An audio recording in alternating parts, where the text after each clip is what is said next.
What's going on, gentlemen? We have Dakota in here, DB in here, Jay in here. Jay, the recent recipient of the hat giveaway. Congratulations, Jay. We'll be getting your hat and your shirt in the coming weeks. We have Dakota saying, tap the likey and join the Discord. We locking in for football season already. Damn straight we are. You know who's not locking in for anything? Jaden Ivey. He's locking into his Bible and throwing away millions of dollars, which is just goddamn hilarious. If you did not see the video, I know we all heard about the Bulls cutting him, which is funny. And before I get to that, we have a minute before this draft starts. 7th pick, DraftKings best ball. If you didn't see the video, it's an Instagram live video he shot, which is, he's one of these people that shoots these videos and like when the plane's about to take off. So he's on a plane by himself with people around him spewing a bunch of crazy shit. Which is just, I hate those people. Like, it's just obnoxious. It's like what a 15-year-old girl would do. Just spouting off about Jesus. And you know what? I have no issues with any of that. But now he calls out Steph Curry, LeBron James, and Michael Jordan. Their championships don't matter. They're not going to be saved. They're clowns. They haven't found Jesus. Dude, Steph Curry, one of the all-time nice guys in the NBA, one of the all-time best people in the NBA. Don't call out Steph Curry. He's the man. Michael Jordan and LeBron James. Let's call out all the best players in the history of the league and the faces of the NBA, and he's never playing in the NBA again. I can guarantee you that.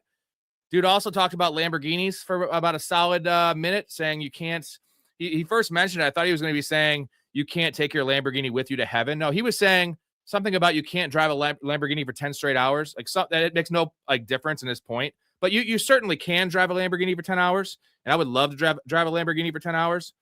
He's a weirdo. He's blaming porn. He's like, I used to watch porn and drink, and then I found God. Porn and drinking is pretty cool, man. So I'm just not on board with Jaden Ivey. You know what? I make jokes about the LGBTQ, the alphabet people, all the time because they're funny and it's a funny joke. But he's being super serious about it and just not the place. Not the place. He seriously has some mental illness. And you know what? Like, I'm all for people finding Jesus. That dude needs to find something else because Jesus is actually hurting him. And his faith is really, it's just a messy situation. If you have not seen the video, guys, please go watch it. You'll have a nice laugh and you'll also be a little scared because I also hate those people on planes that just talk on planes and make a fucking live video on a plane. Although, you know what? Whenever I fly next, I'm going to be doing a live stream from the plane talking about all sorts of crazy shit. So I hope CMC falls. If not, we will take JT. Full PPR. We are going to get McCaffrey. A little concerned about McCaffrey. Now, we've heard this from Kyle Shanahan for years about limiting CMC's workload. Like, they just don't do it. And hold on, let me fix. See if I can fix the layout of this. And I just don't know if they're going to do it. Like, every year he says it. Coming off 400 plus touches, I think it's 460 counting the playoffs. But one of these years it has to happen. Currently constructed, though, they don't really have. I think that's better. Can you guys still see that when I zoom it out like that? Let me know in the chat. Right now they have Jordan James, and that's it. So, like, they don't exactly have a reputable back. Now, I know it doesn't really matter for Kyle Shanahan because he can make anyone into a Pro Bowl player. But I'm just a little concerned about the workload there for CMC. But he's the 7th pick. It's easy. We got Jason in the chat. What's up, Jason? How you doing, buddy? Jason, I sent you a DM in the Discord. Check your Discord when you get a chance. Me and Dakota just got off. We didn't actually finish the conversation. A pretty heated, as always. He's now another one of these people that I talked to about the LeBron thing. Another LeBron hater. Apparently, I'm the biggest LeBron fan. I'm actually not. I just respect the man, respect his game. But add another one to the list of people that just come at me and just say I'm an idiot. Dakota, I love you. The thing is, Dakota knows ball so much, so I'm a little over my head talking basketball with him. Not saying I don't know the NBA, but he really knows the NBA. I'm going to go to the board. Sorry. There we go. You know what? When I have the board up, I think this view is better. Let's see. Yeah, that's better. All right. Anyway, up in 4 picks. Say hello to Helen Hunt. There's Helen Hunt. She's joining us tonight. She's my moderator on the channel. So if you piss me off or say something stupid, Helen Hunt's going to fucking bite you. Absolutely. Always looking for Jack Doyle.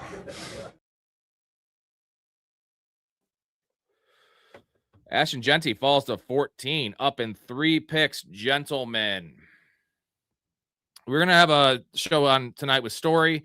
It's going to be our 10 players we love, 10 players each we love in this upcoming draft, like ahead of consensus. But he wanted to push it back to tomorrow so he could drink with me on stream.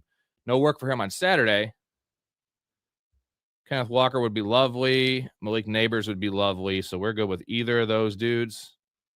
And there goes Josh Allen. Thanks, dude. We're going to take Kenneth Walker.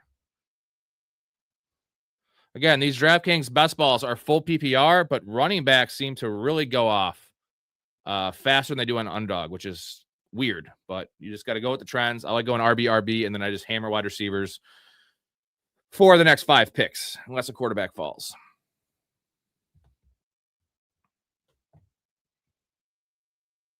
Hello, doctor. Looks like I need an abortion. An abortion? Yeah, I've got one growing inside me. Now, you're going to scramble its brains or just vacuum it out? If you want, you can just scramble it and I'll queef it out myself. Mr. Garrison. Mrs. Garrison. Mrs. Garrison, you can't have an abortion. Don't you tell me what I can and can't do with my body. A woman has a right to choose. 'Cause you can't get pregnant. But I missed my period. You can't have periods either. You had a sex change, Mr. Garrison, but you don't have ovaries or a womb. You don't produce eggs. You mean I'll never know what it feels like to have a baby growing inside me and then scramble its brains and vacuum it out? That's right. That's a Jaden Ivey clip. That's for Jaden Ivey, and he would have a heart attack if he saw that.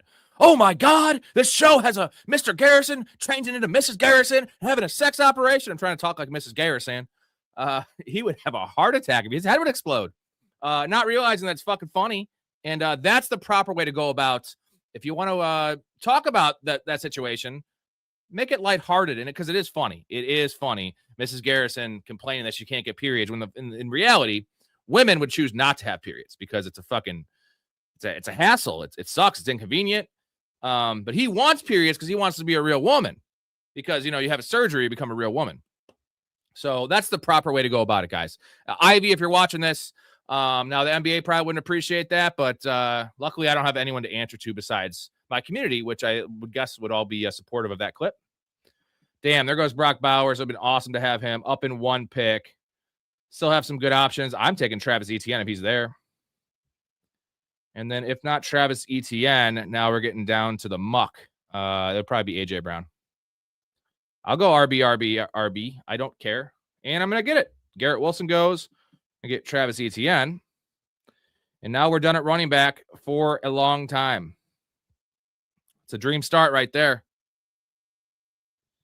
Dream starts. How you doing, DB? Shout out DB. He's in here. Might be hopping another one after this. We will see. My dad's in town. Both my parents are in town from Arizona. I don't get to see them very often. So he might come over for some late night beers. Got to figure out his schedule. But if he doesn't, or we meet the goal, if we meet the goal, he'll wait or he'll come and hang out with us. 20 subs plus super chats total on this stream. And I will pop in an underdog draft if you guys want to draft with me. If not, we will do a grade, a recap of the draft after this, do some draft grades. And then tomorrow night, Mike Storey is joining me for a pretty important show. We're revealing our favorite players of this draft. So we're gonna have some deep cuts. Just always funny when you see guys in ESPN come on and even like some experts. Not so much Todd McShay, he's pretty good, but some other guys like, so give me a couple names that you're like. They're like, I like Mendoza, I like Jeremiah Love. I really like this kid Kenyon Sadiq, and then Carnell Tate. Yeah, you just list the top 4 players at all the positions. Congratulations. Really great insight. And like the funny thing is, people are actually learning stuff from the videos because they're not sickos like us. And they're like, oh, Carnell Tate seems pretty good. Come on, man. Let's get some different names in there. And anyone could name off the top guys because the likelihood of them failing is very low. So, Jason, got to get the pops on the show, brother. I know he's a little scared, even though we talk sports all the time on the phone. I'm like, there's no difference, right, between our phone conversations and on air. But shout out Jason real quick. His dad, I want to shout out his dad and his grandfather, both veterans, Coast Guard veterans. I believe at Coast Guard, right, Jason? Shout them out. Great American heroes. That's part of why Jason's probably one of the most patriotic people I know. Him and Ray are both the biggest patriots I know. So shout out to your pops and your grandpops, Jason. I know they're both not with us anymore, so you had a really nice comment to me in the Discord on our DM. You were telling me, and that's something I didn't know, but sometimes you need reassurance because, until bad shit happens, you don't really, you don't have as much thought about that, I guess, is just spend the time you can and cherish the time with all loved ones, but definitely parents because, they never know when it's the last day, the last time you see them, the last time you talk to them, stuff like that. That's why I also am one of those, especially in a relationship, I don't like to go to bed angry with somebody. I don't like to leave any conversation like negative. You know what I mean? If I can help it, which is it's not always easy when you're a drinker like me. Shout out alcohol. This show is sponsored by PBR, folks.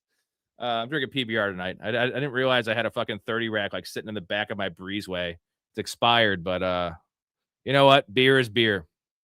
I don't know if you guys seen the show Lost. There's an episode where they find and they're in like a jungle and they found fucking beer from like the 70s and it's super warm and shit. But they drank it because they're trapped on an island. And I would probably do the same.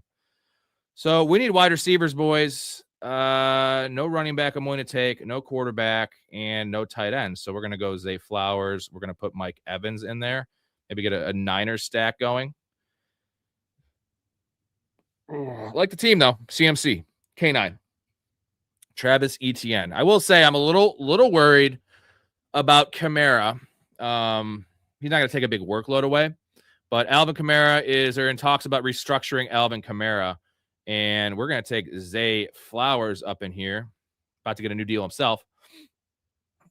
So they're in the works of restructuring Alvin Kamara and bringing him back, which I wouldn't hate because he's not going to steal any early down work from ETN, but he would most certainly take, I would say a 30% snap share, which is a standard NFL practice for a backup running back. But it's Alvin Kamara, right? It's not exactly an average scat back. He's a Hall of Fame player. We got Mouth in the house. We have Dakota saying Mouth. We also have Jay saying running backs go quick. And it's like I was saying, it's weird that they go quicker in full PPR DraftKings than they go in Underdog, which is weird because Underdog's half PPR. Like you need running backs. It's like they score more points. Touchdowns are more heavily weighted. Where if you're not getting these elite pass catcher running backs, which let's look at who I have. I have McCaffrey who had 110 receptions, 105 receptions last year. Kenneth Walker, who I would say would catch more passes this year. And then Travis Etienne, who's perennially a 40 to 50 reception player, which is pretty good. That's what you want.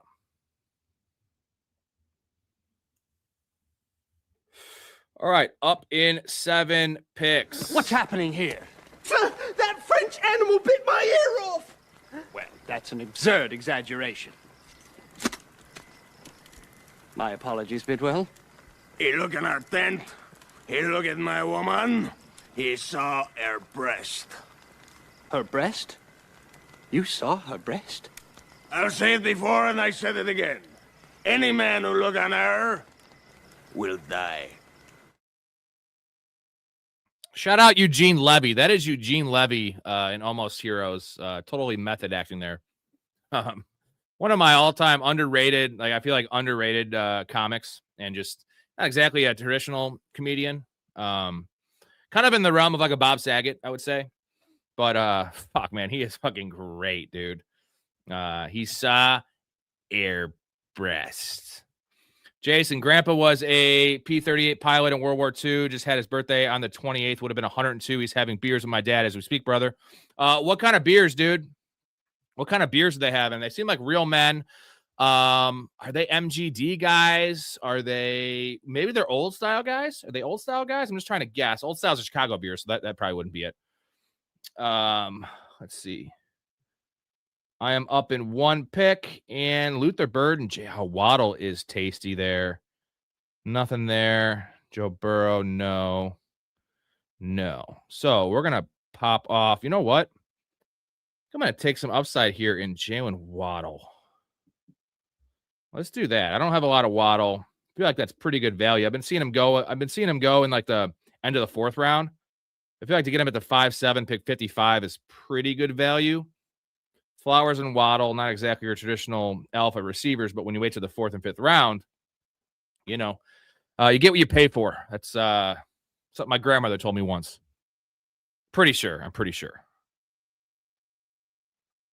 just watched Clerks 2 last night, and there's a great scene about where Randall, and they work at like a fast food place, and like there's a bunch of people around, including a couple people of the African American descent, and he mentions porch monkeys, thinking it's not a racial term, and he's just like, oh, it just describes lazy people, and they have a whole like 5-minute porch monkey discussion. Fucking amazing. And it comes back to him being like, well, my grandmother always told me these things, and he's like, now that I think about it, my grandmother was definitely a racist, because you don't think anyone's grandma could be racist, but there's some racist grannies out there. Here we go. Milwaukee's Best. Okay, I wasn't that far off. Milwaukee's Best was my grandfather's beer. My dad was a Busch Light guy. Cheers to that, man. Busch Lights, can't go wrong. It is smooth. You can pound a bunch of them. It is really cheap. Also, one of the few beers where I actually like it in a can more than a bottle. I feel like there's no difference. Where most beers I prefer bottled beers. So Busch Light, you just can't go wrong, man. $16 for a 30 rack. I remember back in the day, it used to be $10 for a 30 rack. That's getting it done, bro. That is, if you're a heavy drinker, that's 2 nights of drinking for $10. It's like the Skull. Remember Skull? One of the nastiest fucking vodkas ever.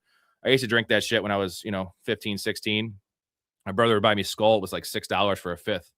Just disgusting. And you really can't like mix it because it's so strong and disgusting tasting. So you just got to drink it straight and like chase it. But drinking like shots of vodka is disgusting. There goes Harold Fannin at 60. Kyle Monangai at 58. See, running backs, dude, I'm glad I went running back, because Kyle Monangai just went at fucking 58.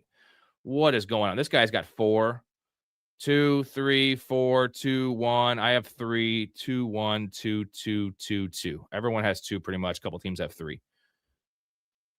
All right. Well, again, cheers to your grandfather, your father. Cheers to you.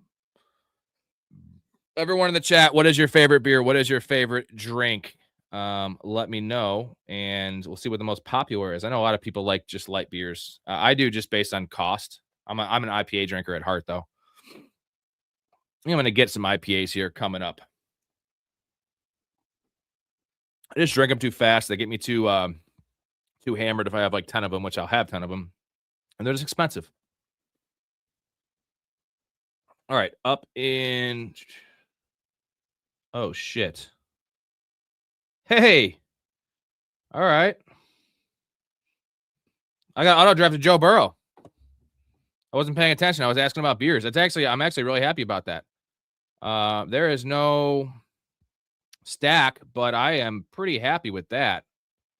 6 for a passing touchdown. I should probably pay attention, huh?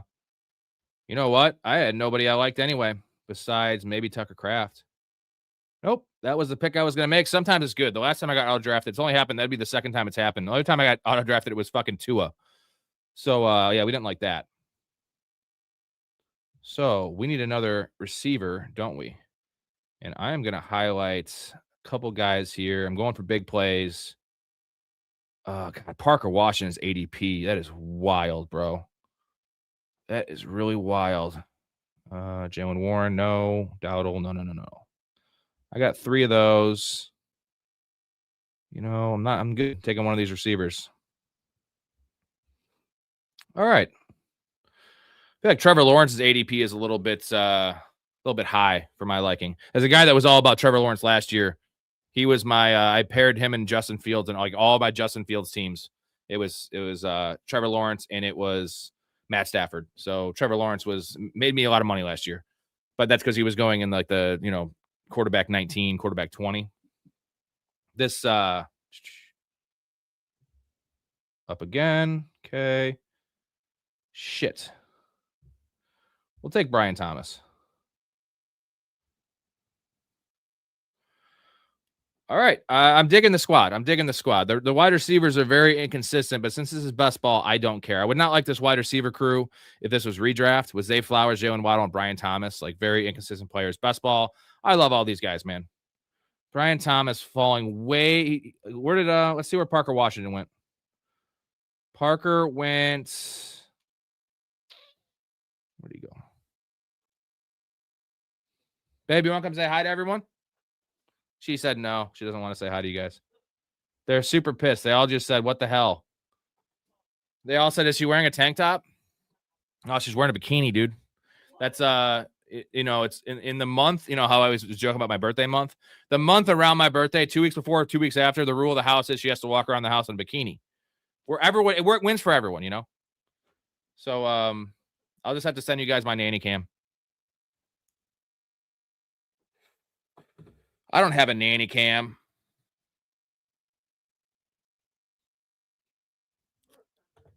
Mouth in the house. I wish I had some fucking Sambuca right now.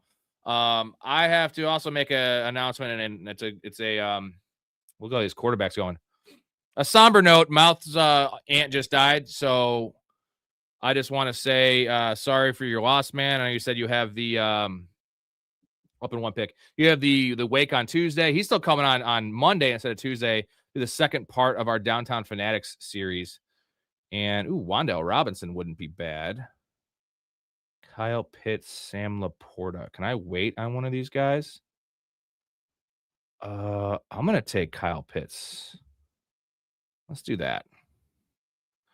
So, anyways, heavy heart, man. Sorry, Mouth. I know we were talking about it for last couple of days. It turned for the worst. I know you said you're pretty close to her, so super sorry about that, dude. And I owe you a chug as well. And then Jason, I heard Mouth is contacting Cousins' agent to get into AM radio. If that's the case, I'll be first listener, especially on AM radio. So, that's a pro Mouth statement. Look at that, Jason. They all made up. They're best friends now because he's gonna be the first listener of Mouth's AM show. Which, you know what, we all need to get Kirk Cousins' agent because he has officially made more money than Tom Brady for his career. I believe one playoff went for Kirk Cousins to 7. Is it 7 rings for Tom Brady? Unreal. And I owe a chug for that. And I am up at 8 picks. Guys, we already hit the goal.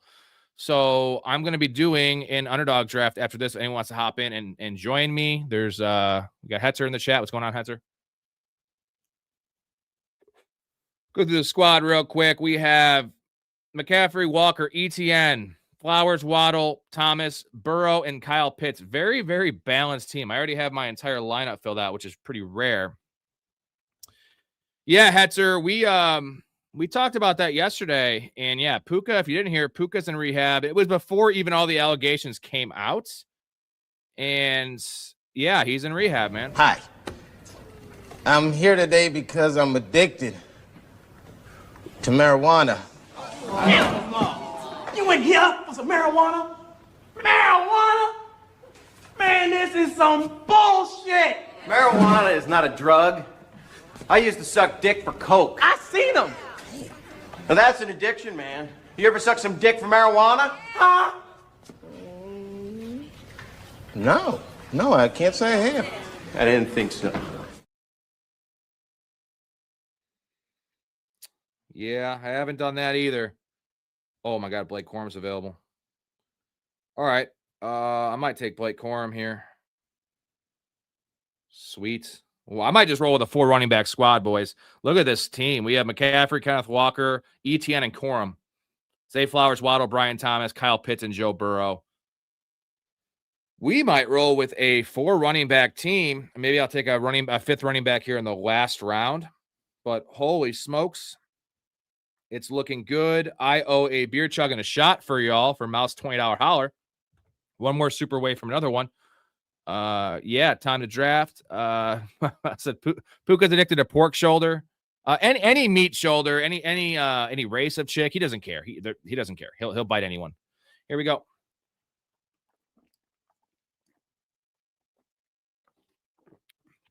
That's cold. That's a cold. Ooh, that's Busch Light. That's for Jason's grandfather right there. And that's also for Mouth's aunt. I forgot her name, Mouth. If you can remind me, I'll do the next one for your aunt. That was for Jason's grandfather and dad. The next one's going to be for your aunt. And then maybe later I'll do one for Chuck Norris. I don't think I have any veterans in my family. Wendy. Okay, Wendy. Got it. Kenyon Sadiq. 105. I'm really digging the squad, boys. Really digging it.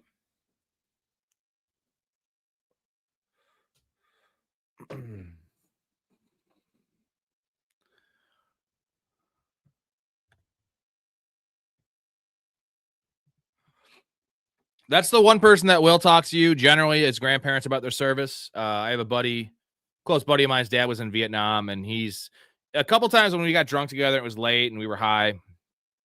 We were pretty close. He would talk about some stuff, but it was tough. And I understand that, not exactly the most comfortable thing to talk about for those people because it's, our generation, especially people younger than me, but even my generation, like I have a couple cousins that served over in Iraq and shit. Now, it wasn't the same. And I'm not trying to discredit their service, but like Vietnam and World War II, that is a whole different ballgame. And our war is on a controller. It's Call of Duty. It's, Halo. It's that kind of shit. Majority of us compared to that generation was in the fucking shit, and a lot of them served, right? It was not uncommon, not to mention you had the draft. Okay. Kenneth Gainwell. Jaden Reed, Khalil Shakir. We got some dudes here. Gatson, Brock Purdy is available. I think I might go ahead and take Mr. Oh, he just got picked. I was going to double up. We're going to go ahead and take Khalil Shakir, maybe. Let's get a floor guy in here. Khalil Shakir. Not a sexy pick, but with my inconsistent ass receivers of Zay Flowers, Waddle, and Brian Thomas, Khalil Shakir is kind of that the rug that ties the room together. Shout out Big Lebowski. That's exactly what Khalil Shakir is. Am I wrong? No, you're not wrong. Am I wrong? You're not wrong, Walter. You're just an asshole. Okay, then. You just take it easy, man. That's your answer for everything, dude. And let me point out something. Pacifism is not... Look at our current situation with that camel fucker in Iraq. Pacifism is not something to hide behind. Just take it easy, man. I'm perfectly calm, dude. Yeah, waving the fucking gun around? Calmer than you are. Hetzer, I'm putting Dalton Kincaid on my do not draft list this year. He might be do not draft list forever because he's living on, high draft capital in the real life NFL draft. Some marginal success in the NFL, pretty good per snap, and then tied to Josh Allen. And the problem is the degenerative knee issue now, it appears.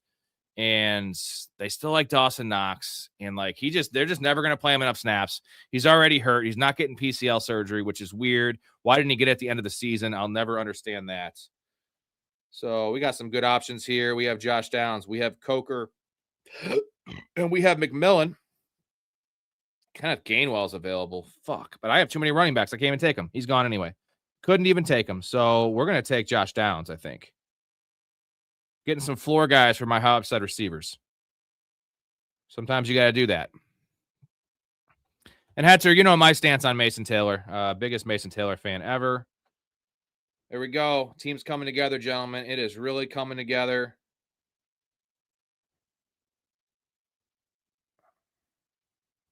I have flexibility to do everything I want here. Only position I really can't take is running back because I have 4 of them. And I took 3 to start the draft. But I can take my second quarterback. I can take my second tight end, and I can take a bunch of receivers. So that's the way I like to do it, man. I hate getting pigeonholed into taking a position, and that's how you have to reach, and you make bad picks that way. So pretty thrilled about this start, guys. I haven't drafted in a while. It's been about a week. Took a little hiatus because I already drafted too many fucking teams. But yeah, I love me some Mason Taylor. That's a perfect pick here in the next couple rounds. Well, 4 rounds from now. All right. Whoops. Let's get there. There. Take a look at the squad for you guys. McCaffrey, Kenneth Walker, ETN, Flowers, Waddle, Brian Thomas, Khalil Shakir, and Josh Downs. So I have 5 receivers. The running backs are Blake Corum, ETN, Walker, and McCaffrey. And then I have Joe Burrow and Kyle Pitts. I have a lot of Sam Laporta, so I'm trying to kind of even it out by taking some Kyle Pitts here in spots I would normally be taking. Sam Laporta. I have Sam Laporta ranked a little higher, but I think the upside is with Pitts. I just feel like Sam Laporta is a safe top 4 option. You know, he's getting drafted tight end 9. There goes Travis Kelce. There goes Ferguson. Up in 1 pick. What am I looking at here, gentlemen? Omar Cooper. No, let's see. Brenton Strange. Nobody there. Okay, now the quarterbacks are getting gross. So, I got to take one. Probably just going to be Sammy Darnold, right? We'll take Sammy Darnold. Guys comps to play a lot of games. No injury concerns there. And then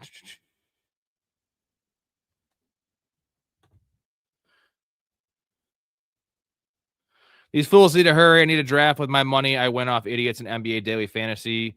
Mouth, we just went through it. You've been drafting for free for quite a while off that original $50. And are you saying this draft needs to hurry or the NBA games? Because I know there's still a couple going on. My Timberwolves are just fucking me, dude. They are just fucking me right now. I need them to win 50 games. They have to go 4-2 the last 6 games now. Anthony Edwards just keeps on getting hurt. I'll draft any Falcon. They just changed their jerseys to a modern, older jersey. Bucks did that in 20 and won the Super Bowl. Agreed, Mouth. And I love, dude, man, the Bucks had some of this. They still have some of the sickest jerseys. Also, badass stadium, right? What do you think about the stadium? I don't know how many you've been to, Jason, besides the Bucks Stadium, but the pirate ship seems like a badass place. I've never been there. I've seen it from the outside, but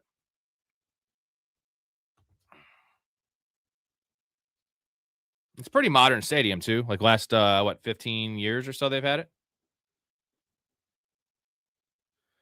And there's another chug, and this one's going to go out to Wendy, Mouth's grandmother. I need to take, let's see here.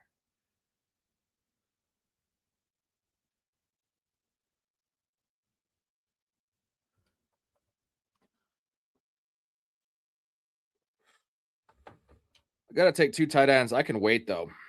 Let's just keep on pounding receiver. Looking at running back here. Woody Marks wouldn't be a bad pick. I think my weakness is wide receiver. But I don't like any of these guys. I like the guys later. So we're going to go ahead and take my last running back right now. And it's going to be Woody Marks. Woodrow Marks. That's going to be the pick. I can hammer receiver with the next pick. And we are looking at 4. This would be my 5th running back. This is a 5 running back team, and that's it. I am done at running back. I take Woody Marks. Ending the running backs for me. Now I put my guys in here. We have Shamboudi. I feel like Brandon Ayuk offers some good, nice upside. I can get either Ridley or Adonai Mitchell or Trey Harris in the next round after round 14. And then I got to take tight ends.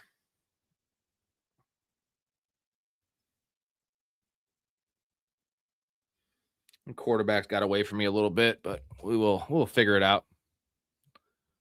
Damn, I didn't 57. That is way too young, bro. You know, there's no right age. I was just talking to my wife about this. Like, once you get in your 80s, you know, it's more like a celebration of life. But fuck, man, like 57. I mean, that's 20 years from now for me. Now, some of you guys are a little bit older than me, so Raymond James Stadium is cool, but even in January it was hot as fuck. Well, yeah, the weather's rough.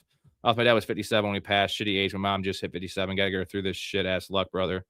Yeah, 57 seems to be an unlucky number. Now the celebrity number is it the 27 club? So the 7 is in there. The 27 club is the celebrity number. Well, he won't be done. So apparently Luka got hurt. There's still some time before the playoffs. A little bit of time. What, 2 weeks? Yeah, it's not great though. That's not great. That's not a good timing. Hey, let's be honest. He's my savior. I love how he's just my savior. Like, just because I'm a LeBron defender, you act like I suck the dude off. Jesus. Fucking A, man. Oh, you guys are funny. Mostly just fucking Dakota. Oh, fuck. Fuck you, Dakota. I love you, but, you know, I'll never live it down, right? I won't live it down. I mean, I don't think it's a dumb statement saying he's the second best player of all time, so. We're going to get Brandon Ayuk here. Don't love it, but I need some upside. He's going to go to the Commanders. Do worse than that. I have no stacks in this team. I'm just taking best player available. It's funny I said that and drafting Brandon Ayuk doesn't really jive very well, but is there a quarterback left I can take? Not really. I mean, I guess Mendoza. Mendoza's falling. Is this funny that he's falling? This is kind of a very unique situation because I don't feel like Kirk Cousins is starting. So if Mendoza falls, I'm just taking Mendoza. I'll figure out the rest of the receivers later. I should have taken him instead of fucking Brandon Ayuk. Maybe he'll fall. Tell me Mendoza falls. People are worried he's not going to start the year. Yeah, well, yeah, I'm a LeBron fan, like, because he's the second best player of all time. Of course, I'm a fan of the guy. He's an awesome basketball player. He's been in the NBA since 2003, and he's still playing amazing. Like, it's not a crazy thing for me to be I think he's good. I think he's very good. I think he's the second best player of all time. That's where it ends with me. And if he wins a ring, maybe two more, then he has an actual discussion for being the best of all time. You can say he isn't, but numbers are numbers, longevity is longevity. And that is what it is. I mean, again, that's also why it's an opinion. You can say I'm wrong. Like, I'm not really saying you're wrong. You're just saying I'm wrong. So that's my point, Jar Jar. I just don't understand how, like, the hate has gone so far. Like, these motherfuckers hate this dude. Like, he fucked everyone's wife, even though he's only fucked his own wife, at least documented, right? You think there'd be scandals coming out, like, and just here's the one thing that I do respect about the guy. Look at what's going on with Tiger Woods. Tiger Woods just can't keep his nose clean. And Tiger Woods is a good dude, but like just multiple DUIs now, like the cheating scandal. He can't drive. He can't keep his car on the road.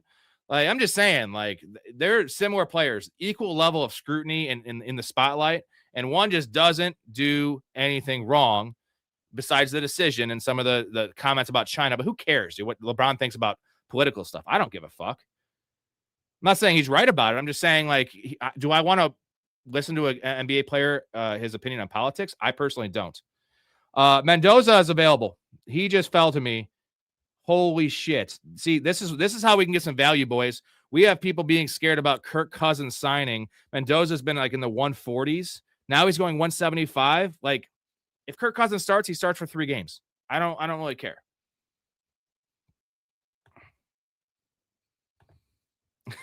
You can't prove. Funny. No, they just fucked his mom. Then all of a sudden, dude feels like that fucked his mom is homeless. Definitely, Delonte West definitely did fuck LeBron's mom. I'm sure a lot of players did. You know, she was a hardworking lady from what I heard, and that doesn't mean that she was a lady of the streets. She gave it up for free, guys. She gave it up for free. Definitely was given up for free. Good. Tell me everything. Okay, they were both here. They were both inside me. Eduardo was in my mouth and Luther was in my butt. Oh my God, no, don't tell me everything. What? No, what? Damn it, Bonnie. Eduardo who? Sanchez. Holy shit, tell us more.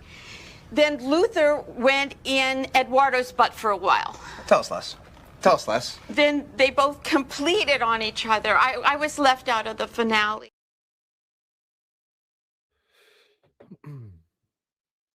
LeBron was left out of the finale there. Jar Jar, not saying he's better, but of all the small forwards of all time, I need one to save my life with a shot. Give me Bird. Give me Bird. Guy was calling his shots in the NBA. Well, that's music to Dakota's ears. He loves Magic Bird. Or Magic Bird. Sorry. He has Magic Bird, Larry Bird, and also Magic Johnson. I always combine those two just based on the fact that their careers are so similar. You know, the championship game there in college, that was at 1979, I believe. And then obviously all the times they met in the finals and just, you know, good buddies. I don't hate Lady Legend. I like Larry Bird. I had Larry Bird at like, you call him Lady Legend.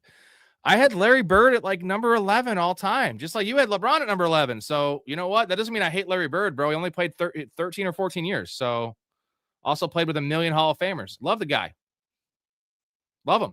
Probably one of the best 3-year NBA runs in the history of the NBA. Back-to-back MVPs, my dude. Mount says Bird versus LeBron is literally a debate. It would be if Bird played longer and LeBron played shorter. I would give you that. Unfortunately, when one guy is going to play 10 more years, I'm not saying it's all about longevity, gentlemen, but like we're almost punishing LeBron for playing this long, which is it's fucking wild to me. No one punished Brady. I know Brady won the last championship, but if you take away that Bucks, if you, like, between the Bucks championship and his last championship, the one against the Falcons, I believe it was, that was 15, 16. There was like 6 year stretch without winning. So, you know.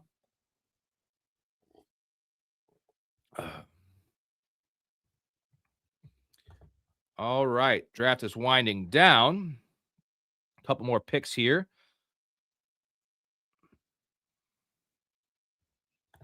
The defense destroyed his back. I don't get the lack of knowledge around that. I understand that he played defense. Everyone in that era played defense.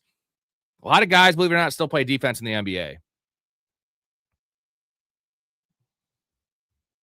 Dennis Rodman played for a long ass time. Now he was a shell of himself the later years. That guy only played defense and also partied like it was none other. Heard a great story, a couple great stories from Billy Corgan, the front man of Smashing Pumpkins. He was on Rogan talking about partying with Dennis Rodman in Vegas. So if you don't know, Smashing Pumpkins are from Chicagoland, and they were huge in, the mid 90s, and obviously one of the biggest bands in the world. Bulls are the biggest team in the world. Dennis Rodman, superstar. And he was partying with Dennis Rodman all the fucking time. Oh no, I waited too long. Oh, I got Stowers. Cool. And now I'm going to take Ferguson.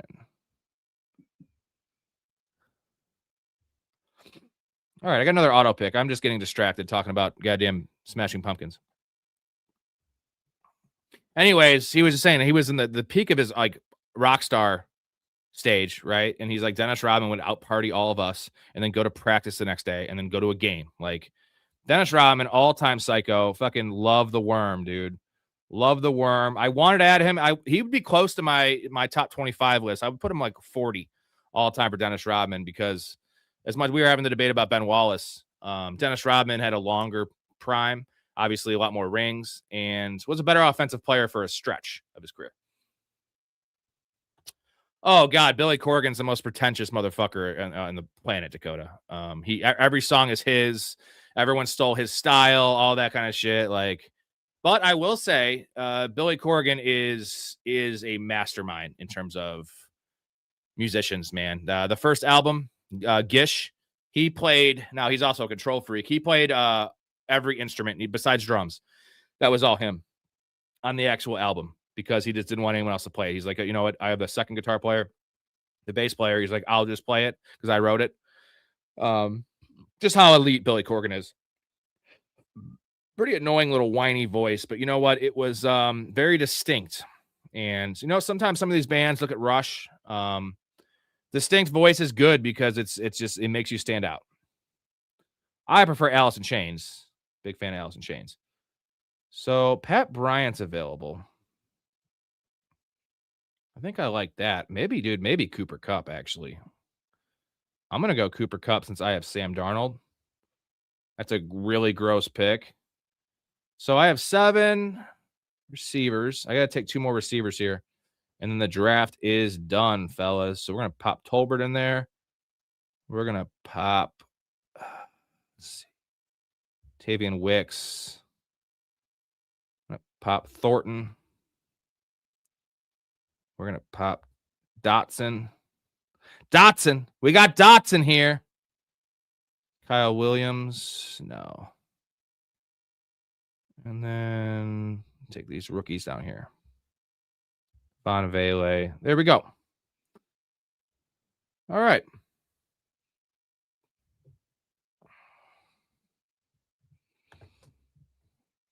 Appreciate that comment, Mouth. I'm just funny, like you're talking about me. This is fun. We're having a good time. We're having fun. We're having a good time. All right.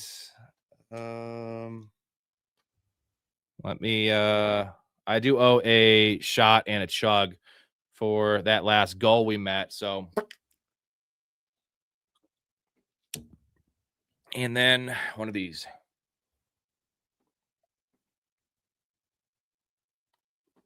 That was like a 3/4 one.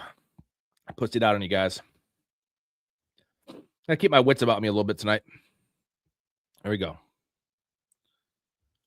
Dude, Jar Jar got the road trip reference. I love that. We're having a good time. College is about experimentation.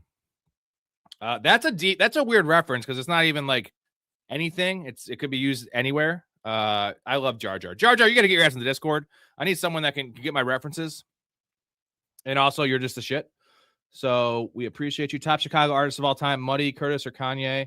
I love R. Kelly. Most people are moving him to the list. Wow. Yeah, that's, it's pretty dark there with R. Kelly. Jar Jar, I'll get back to your comment in a second, Dakota. I had that DVD, so that was Road Trip was 2000. So I was 12. So I was one of my first like rated R DVDs I personally owned. And I watched that scene, the shower scene where they're getting out of the shower, all the girls. Tom Green's like, yeah, that's how it happened. That's what girls do. Girls don't just don't stand around naked and talk. Yeah, they do. It's my story. So I used to watch that scene all the fucking time. And it was definitely touching myself. So I watched a lot of Unfaithful too with Diane Lane. Fucking love Diane Lane. My wife is Diane Lane. She's becoming Diane Lane. Diane Lane's a chick that like looked like she was 35 for like 30 years. When she was 25, she looked 35, which my wife didn't fit that category. But then when she was 50, she looked 35. That's what I hope my wife can fit. It's still to be determined. She's 36, so she's trending that way though. So, best Chicago artist of all time. I mean, that is a tough one. Is the answer? I mean, I just have a love of rock and roll, so like I would put. Man, that's tough. It might be Kanye just based on like commercial success. If you're saying artist, not necessarily musician. So it's probably Kanye. R. Kelly was super talented though, man. It's like when you watch Space Jam, it doesn't age well because I believe I Could Fly is like really featured in that. Did he do all the music for Space Jam? He might have. That's not great. That is not great. But R. Kelly was huge, man. I don't get the R. Kelly thing, man. Like, it wasn't like he was going for 10, 11. He was going for like right under 18. Just go for 18, R. Kelly. That's when you're 50. That's fucking crazy. Or that's still crazy. That's gross. So just go for 18 and then you don't go into jail and have all this crazy shit. But dude was obviously sick. Very, very sick. We're going to go Dontavian Wicks here to end it out. So here is the roster, gentlemen. Burrow, McCaffrey, Walker, Flowers, Waddle, Thomas, Pitts, ETN. Corum's my 4 at running back. My 5 is Woody Marks. Wide receivers, Flowers, Waddle, Brian Thomas, Shakir, Downs, Ayuk, Kupp, Tolbert, Wicks. Tight ends, Stowers, Ferguson, and Kyle Pitts. Quarterbacks, Joe Burrow, Sam Darnold, and Mendoza.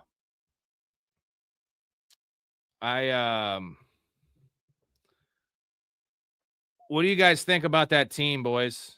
The fact that I got Mendoza that late makes the quarterback room pretty fucking strong. Tight end room's not great. I'm going to give that one a solid B, I think. I'm going to give it a B. I'm going to go through it one more time, then we're going to hop over to Underdog and draft. Mouth, you ready to get in a draft? And Dakota, whoever else, if you have any little boards left, hop in with me. I'm going to start this shit up in a little bit. Just going to scroll through the team here. Scroll through the team. I'm giving it a solid B, maybe a B+. Pretty fucking balanced. End of the draft didn't really go great, but, all right, I'm going to play a clip and then switch on over. You stupid fuck! Go buy some sandals! Hey, go buy some sandals! You wanna fight? I'll fight. I haven't fought in 10 years. I'm fighting that. What you got? Let's see. Throw down, bitch. Throw down, bitch. All right. Yeah, I get down on some blues, man. One of the first guitar players I jammed with for a while was huge into blues, very bluesy guitar player. So yeah, man, I definitely get down. I like all types of music. The only music I don't really like is rap and country. That's how I describe my my musical tastes. And I mean, I've seen quite a bit of country shows because my wife loves it. I get down on some old school hip hop. I can get down on some Tupac, shit like that. Even Eminem, I guess I'd cut it off there. Anything new, I'm just not into. And the new country is just dog shit. That is fucking terrible. Okay, let me get to the comments here. All right, Mouth, just give me the okay. Let me know when you're ready, and then once I get your message, I'll just tell you to join in 10 seconds, and I will join.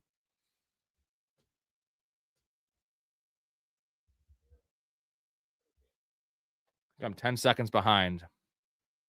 I don't want you not to get in, so. All right, let's do it. All right, join in 10 seconds.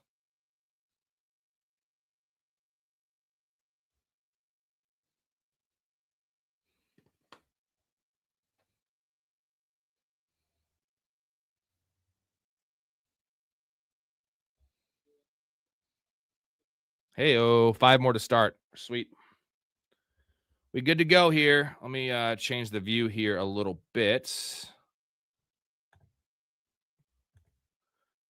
Go. All right. God, P. Diddy. What a weird dude.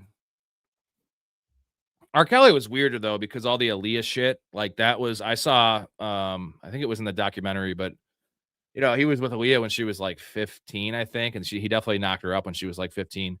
And, you know, he was like helping her with her music. And it was, you know, they were friends, right? Similar to how MJ was friends with all those boys he was touring with.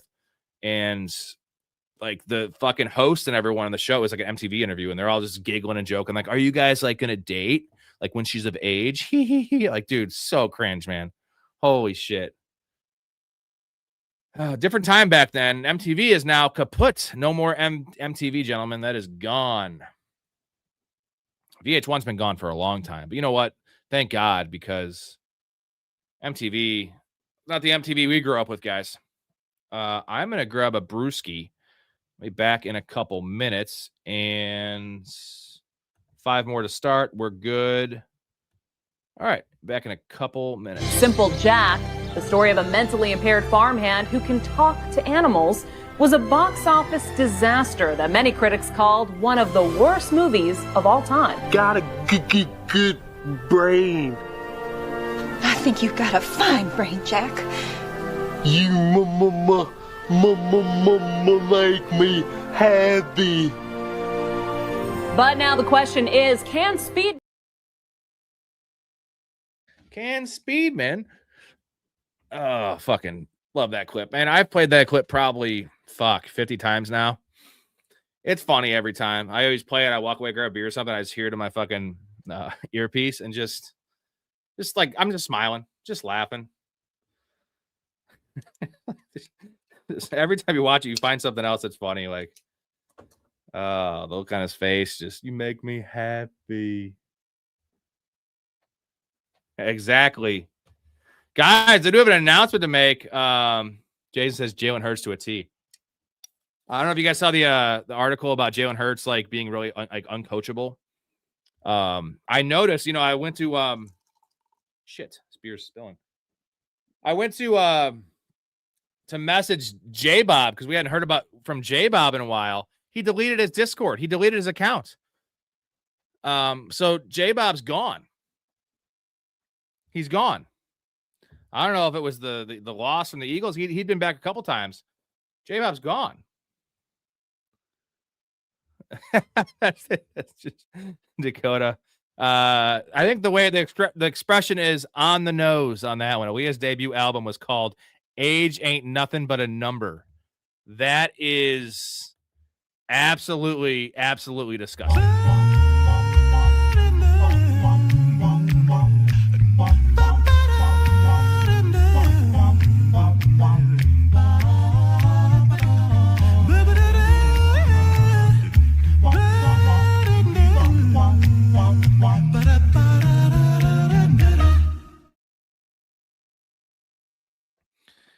Age ain't nothing but a number. I bet he named that. He probably named that album. Yeah, age ain't nothing but a number, but you know what it is? The law. The law is a number. And whether you agree with it or not, like you gotta agree with that. What a wacky dude, man. Hell of a singer, though. I'll say that. Chicago's own. Guy couldn't even read, but R. Kelly is one of those, like, prodigy musicians, like, believe it or not. Like, he couldn't read. Dude was awesome on the piano, like, really had a great mind for music, but, you know, his mind was also elsewhere a lot of times. The fact he got off in that first trial, despicable, dude. The family took the payout. They had video. It was clearly his basement. He called out his brother, said it was his brother in the video, where it's totally R. Kelly. You hear his voice, too. Totally R. Kelly. He's singing, too. Pissing on her. Fucking disgusting. Yeah, I don't know. We'll see if he pops up again come football season, guys. Maybe he couldn't handle the constant heat, but, like, unfortunately, Jalen Hurts deserves the heat because no, Mouth, he didn't change his name. It says I still have the conversation on there. It says this person deleted the app, deleted Discord. So couldn't handle the pressure and the heat from Jalen Hurts, the Jalen Hurts hate, which, you know, I don't know what it is. These Eagles fans just need to realize their team's elite. Their GM is Howie Roseman's a god. And the quarterback's fine. That's all I ever said about Jalen Hurts. He's fine. He's good. He's average. He's fine. He's not elite. I also saw a crazy stat. He only has 13 fourth quarter comeback victories, like, in his entire career. Now, I think a lot of it's because they're winning every goddamn game because they give up 10, 12, 14 points a game. But I don't know. Elite? I think not.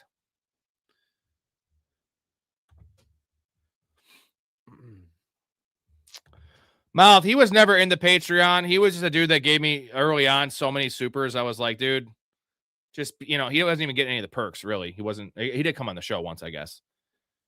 So we'll see what's going on in the future with him. I gave him kind of a nominal, or I nominated him for a Patreon. I don't know. I'm drunk. 50 Cent is a top tier troll. Love when he told Mayweather he'd donate millions if he could read a page out of Harry Potter.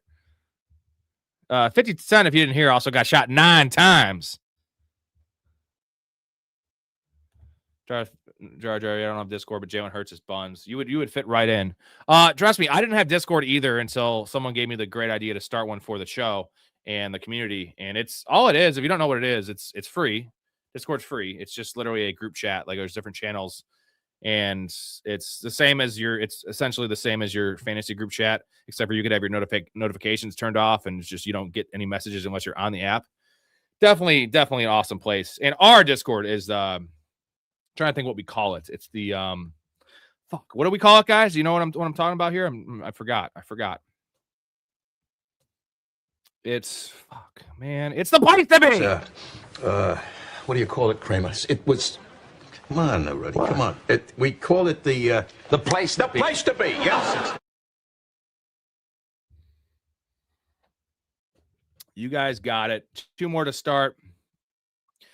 Jason, do they have Underdog in Florida down there?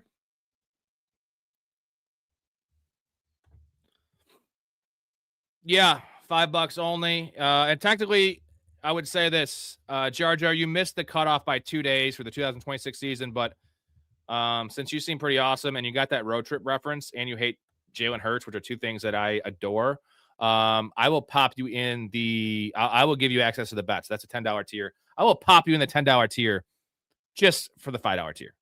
Since you missed it by 2 days, I don't want to have technicalities. Pretty nice gift. And there's a lot of... You should check, though. Search right now, Jason. Does Florida have Underdog? I don't know if you already have. 1 more to start. Anyways, though, there are a lot of bad boy... I can't even talk. Badass perks in the Discord with the Patreon. A lot of good shit. The bets... Play fantasy leagues with us. Guest appearances on the show. Merchandise giveaways every single month. Here's the record, dude. Here we go. 96 and 58. That was last year. The other years were also pretty fucking elite. All right, we're starting in 52 seconds, gentlemen. Just go to the website, Darth, if you want details.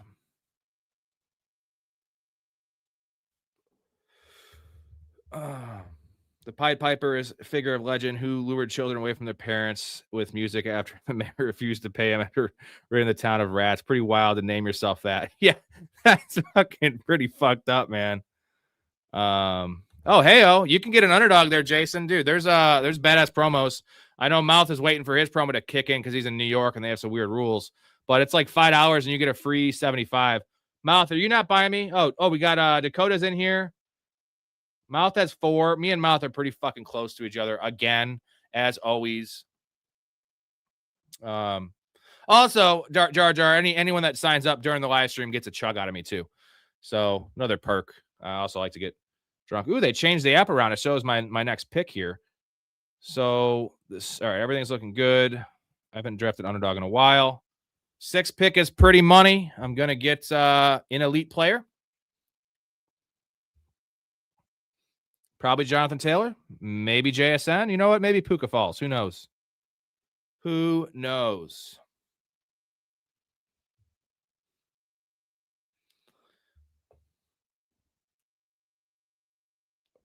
These go a lot faster than the DraftKings drafts, though. And then after the very end of the show, I think my dad's going to stop by. But either way, we will do draft grades quickly. We have Dakota in this draft. He is drafting 12. Is that right? 12 for Dakota, 4 for Mouth. I am at 6. So there goes JSM. Puka is falling. Don't take Puka. Give me Puka. Or I'll take Jonathan Taylor. I don't really care. He took Puka. We'll take JT. Half PPR. I like that. It's fine with me.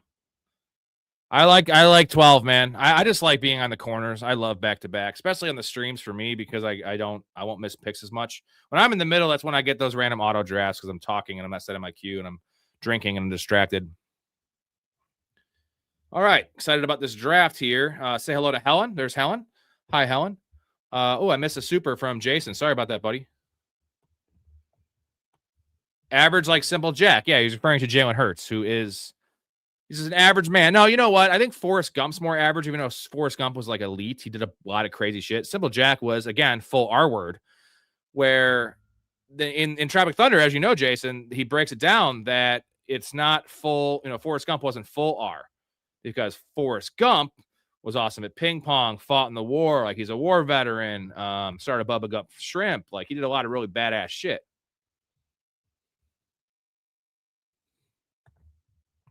And you know what I like about the corners as well, being on the turns, is you're forced to kind of take your guys more. You're forced to, because you're not getting them. There's like no hope. If you have the 4th pick and there's 6 guys in between him, you're like maybe he falls back. When you're in the corners, you're just like I'm taking my guys. And for me personally, I do best when I reach on some guys a little bit.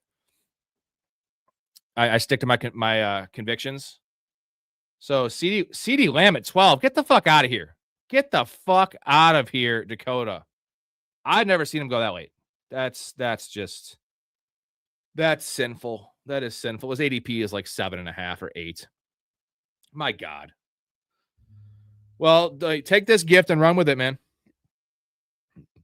I'm going to go through and label all the drafts that we did together, depending on who I'm with, so we can talk shit about it in the year. Yeah, Barkley's fine. I think that's not exactly a value. I mean, I think there's some upside there, but the Lamb thing doesn't matter. Like Lamb is 5 picks. Like you could build a team that not a lot of people are going to have because no one at 12 is going to have Lamb. That's some value there. Although I don't know who else you would have taken, right? I believe Barkley is 29. Is that right? He's going to be 29 during the season. Someone fact check that for me. But you got to realize that's a lot of wear and tear, some injuries. Like I'm not saying he's old, but just Malik Neighbors. Okay, we're going to go ahead and take Neighbors. Pretty sexy start there. A little worried about Neighbors. We haven't heard any updates on his fucking knee injury.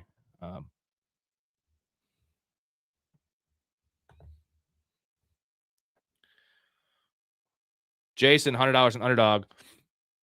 So first, start by watching these drafts if you want to do a little prep and just how it works. It's half PPR. Do you know what best ball is? It essentially is you don't set your lineup. You draft a full fucking team. You draft 18 rounds, and then the best quarterback each week, the best 2 running backs, the best 3 receivers, the best tight end, and then a flex, which is running back, wide receiver, tight end, is automatically put in your lineup every week. There's no free agents. There's none of that shit. So it's draft and forget. So a little different strategy here of roster construction is just as important as drafting the right players. We started this one already, so you can't get in this one. But in the future, hop on draft with us, dude, because I'm gonna be doing these. Hop in one just to fuck around if you want, Jason. But just watching this draft alone, you're gonna get some knowledge, my thought process. Ask me anything. You know how I roll, man. You can ask me anything. It doesn't have to be football related. Ask me how big my dong is. Ask me what size my wife's tits are. I'm 6 inches and she is double D. Just so you know. So let's get those questions out of there. So those aren't valid. You already know the answers there. Ask me again, and I'll tell you the same answer. Yeah, it's 5 and 7/8. Okay. Brees Hall, Nico. There goes Josh Allen at 20. Mouth with JSN and Drake London. That is lovely, dude. I agree with you, Dakota. This is it. This is it. They also need to realize that where they went wrong last year. Schematically, it was wrong. Not getting Barkley the ball in the passing game, that was wrong.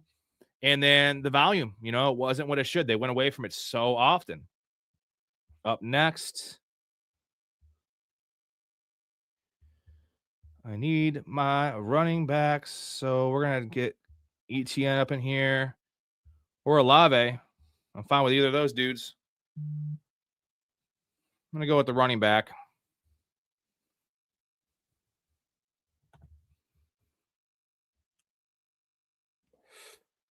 I have not been taking a lot of rookies, Jar Jar. I feel like this is probably a better time because once they get drafted, that first month or two on Underdog and best balls in general, once the draft is set, everyone is way too high on these rookies when they actually have the landing spot and they're projecting, they're going to be the starter. So I feel like now is better value for rookies than it will be in a month or two. And I think the best time for rookies is the last month of the season when you start getting the negative reports, which is just, reports are reports. Beat writers have to make a living. I don't listen to any of the noise, and I know talent and I know depth charts, and I can also the talent around them. And it's easier for me to project and for us to project as a community. That's when the value for rookies really happens. But no, right now is not a bad value for rookies. I just like the veterans. Like, give me second-year players that are forgotten about, like Trey Harris. Guys like that over a rookie that I didn't know what he is.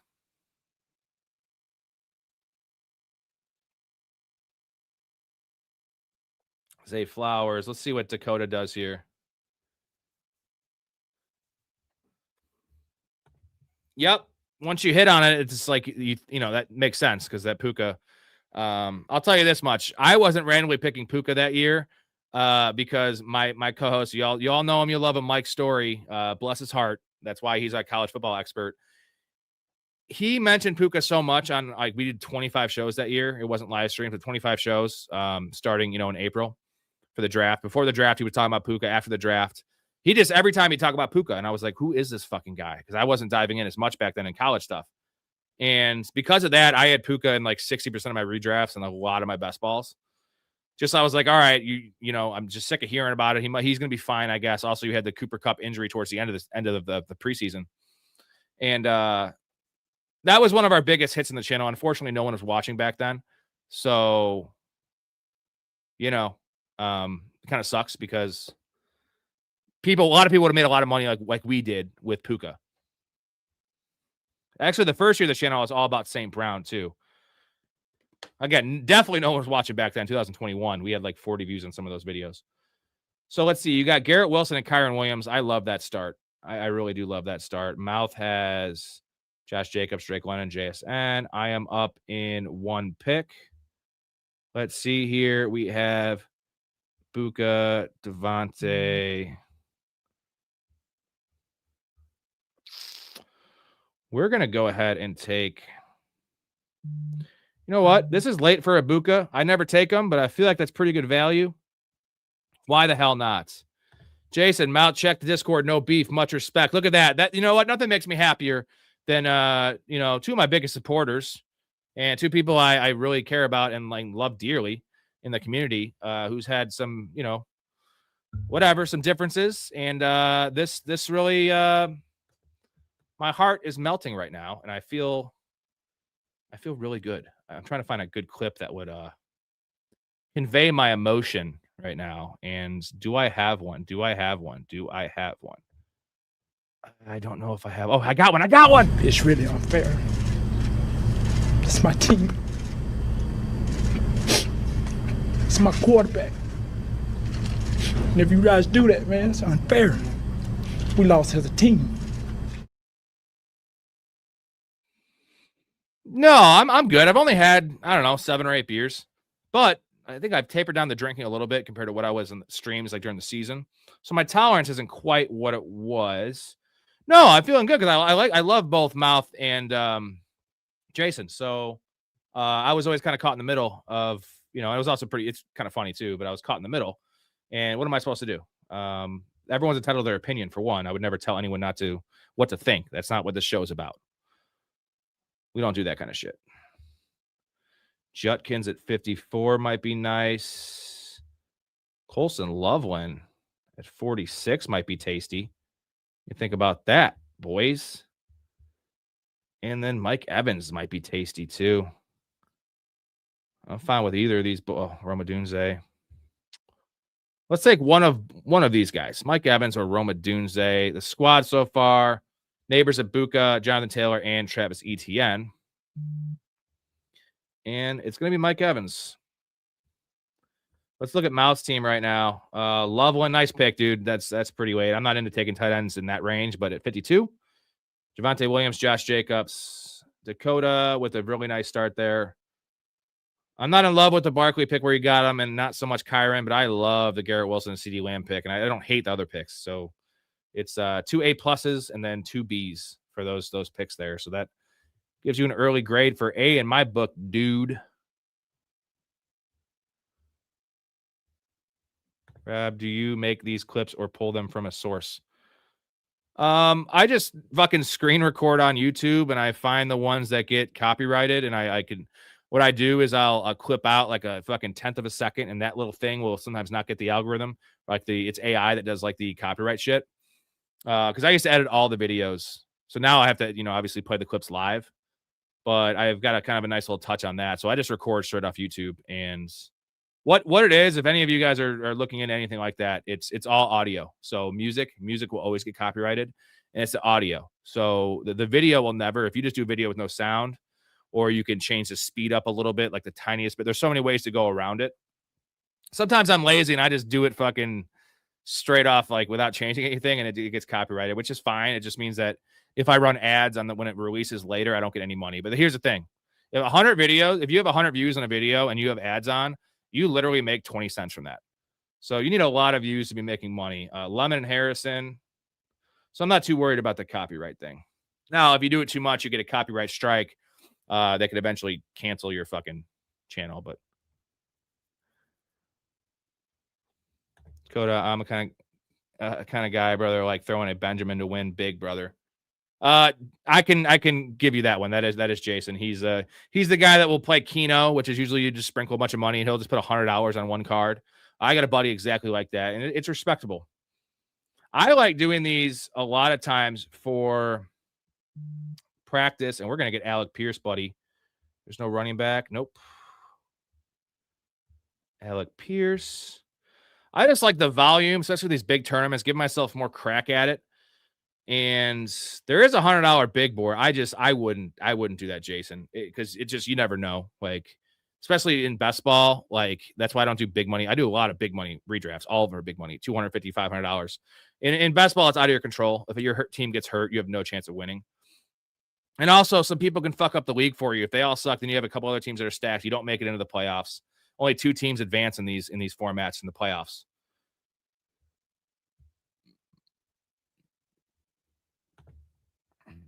Yep, exactly what I said, Dakota. We think alike, except everything except for LeBron, honestly, I think. We've been pretty aligned. You like Buckethead, you like 311. You're a good-looking guy. I'm a good-looking guy. Like we're both white. A lot of things in common. Jalen Hurts is available. Still some solid values here. So look at the board. Mal took Joe Burrow. You know what? If it wasn't for Pierce, I would have taken Burrow. But Pierce was there. That's a very well-balanced team. And there goes the quarterbacks. There goes DK Metcalf. You son of a bitch. Pretty pissed off about that. Taking my DK Metcalf. That kid is back on the escalator again. Remarkable. That's criminal. That kid is back on the escalator again. Leave it alone. What?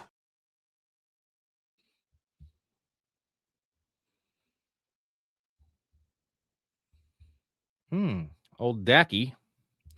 Who do I have to stack? Nothing great. Purdy. Okay. No, he took Tyler Warren again. Screwing me again. Is Cortland Sutton a value now? We're going to go ahead and take Cortland Sutton. I feel like that could be a value if they don't take someone in the draft. I have another guy to pair up with a quarterback. I got to start looking into that. Mouth with Parker Washington way after ADP. All right. Up in 11 picks. Looks like there's gonna be a brawl. You playing something good? Hell yeah! Rolling Stones, street fighting, man. G7! You just hit G8. If you like pina coladas. Out in the rain. Do do do. Do do do do do do do do do do do do. How many backs do I only have 2 backs, is that correct? Yeah. I went pretty early backs though, but yeah, there is not a lot left. Gotta hit some home runs with those late guys.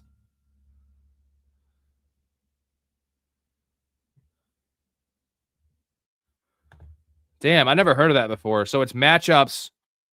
Everything is normal, Darth, but it's total. It's the best ball format where you don't set a lineup. That is pretty dope. Is there free agents though, or no free agency? That's a question.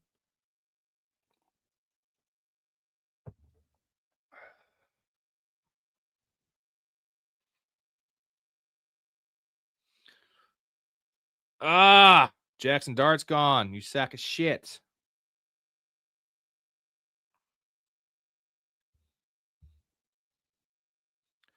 I gotta take a running back here.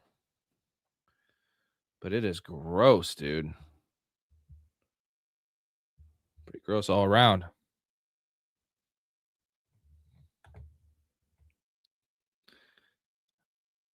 You know what? I don't think thanks, Jason. I don't think we had Bob Cousy on our list. I'm not exactly the expert on old-time basketball, so you have to ask Dakota about that one. Dakota, why didn't we have Bob Cousy on our list? Look at all these quarterbacks going. Purdy. I don't like this. I don't like this at all. I get some fucking bum-ass late quarterbacks here. Man, that's a pretty badass format, man. I would love to play something like that. I would love that. That would be lovely. Enjoy your remaining years. I will. Enjoy fucking Jules. I will. Rico Dowdle. Hey, man. Is this Jalen Warren territory here? Fuck, I got to take one of these guys. I'm going to take Stevenson, though. Over Warren. That's some value right there, dude. And then some quarterbacks available. No quarterback yet. Yeah, Bob Cousy also, was he one of the best free throw shooters of all time, right? That's just an easy crutch argument. Whenever you're talking about a white guy, you're always like, yep, he was awesome at free throws because we're the best at fucking free throws, man. We are.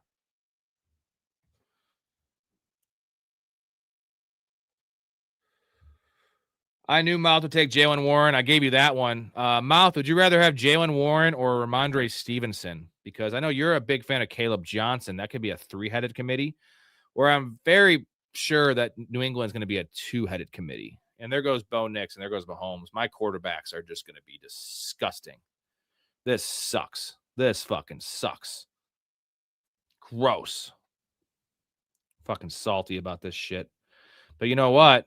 I have a guy in my back pocket. Also a great South Park song. It's something in my back pocket for you.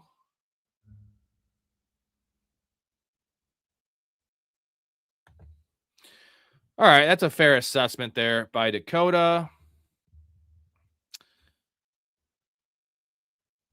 And yeah, I got to give some white chocolate credit when it's due, brother.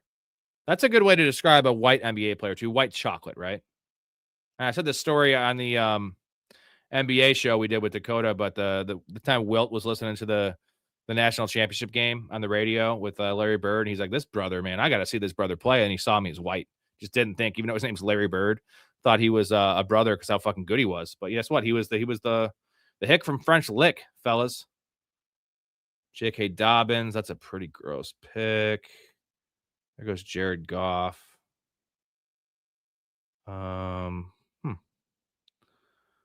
We're gonna push off running. We're gonna push up quarterback one more pick, I think. Dude, Kyle Pitts is still available. That kid's back on the escalator again. But I need to shore up this running back room a bit with one more pick. I don't have a quarterback or a tight end. This is gonna be an interesting end game for me here, and we're gonna take Blake Corum. Now the running back room looks sexy. This looks very sexy.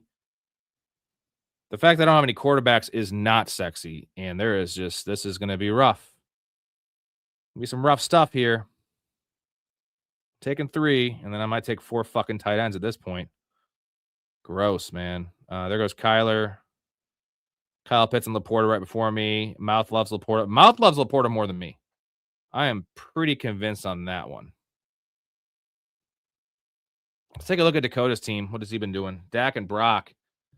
That is pretty hot. You got the Dak and CD.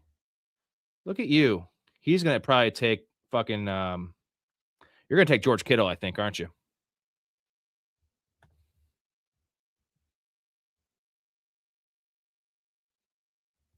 Good old WNBA. Struggling, as always. It's not great basketball. You know what? Dakota, next Saturday, let's do top 25 WNBA players of all time. Yeah. Could we even get up to 10? Who is the really fuck?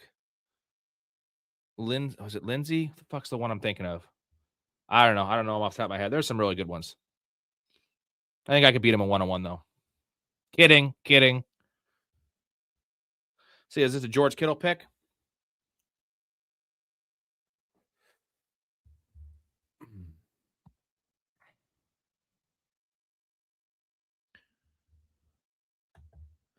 Jadarian Price. Mouth's going to love that pick.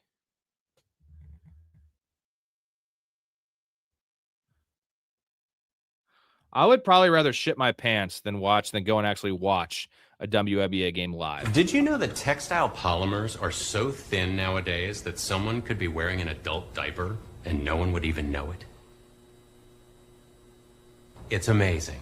A person, anyone, could be talking to you and relieving you. Are you wearing a diaper? I'm just saying, the technology has come so far. Is it full?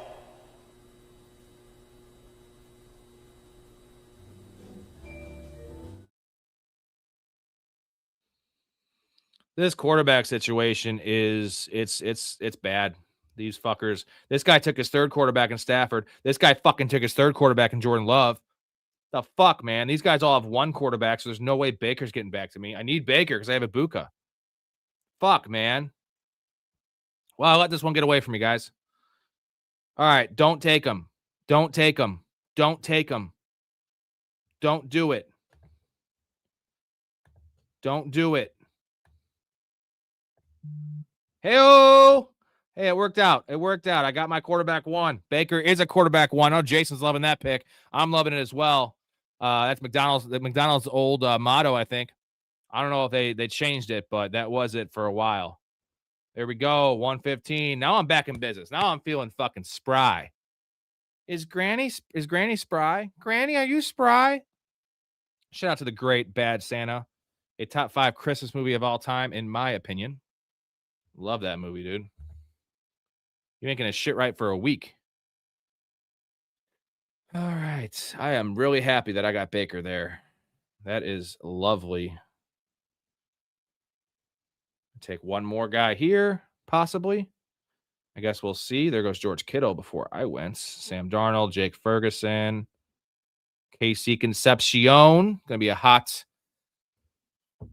guy on draft day. Woo! If Blake was in here, he'd do it. He does it better than me. His just sounds good in the chat. There goes CJ Stroud. I put the stat up. I see if I still have the picture. I don't think I'm drafting CJ Stroud ever again after I saw this stat. Here it is. This one's fucking wild, boys. Look at this shit, dude.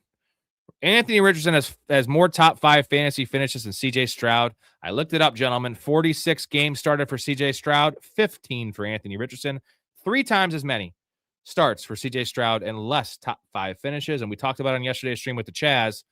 I think we figured out that I think 4 of the 5, whatever, I think it was 5. Yeah, 5 total top 5 finishes for CJ Stroud. 4 of them were his rookie year. Been a rough situation, and there's still quarterbacks available. There's Tyler Shuck. There's Malik Willis. Oh, baby. Ooh, baby. Getting one of these dudes. I don't care who's available. I think I have to take Tyler Shuck. Let's do it. And I could take one more, maybe. Make this room viable. Sometimes things work out.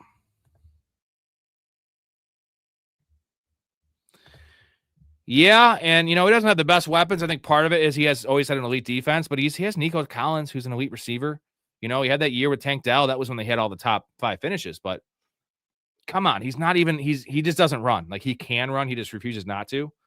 But, like, that is just a damning stat, especially we're talking about best ball. Super flex, I guess I can get it. But best ball, you looking for spike weeks, and he apparently has none of those. So a quarterback 12 finish does nothing for you, really. It's 2 points better than a quarterback 15 finish. And no matter what, you're going to have a guy that has a top 15 finish if you have 3 quarterbacks. It's going to happen. Now no one's taking quarterbacks. This is great. Let's take a look at Mouth's team here. Mason, Darnold. So you have Darnold and Joe Burrow. Couple big picks. I love the Josh Downs pick. Dakota. I'm a big Josh Downs fan. Also, they just came out with their reports. I think it was a GM. It was Chris Ballard, or maybe it was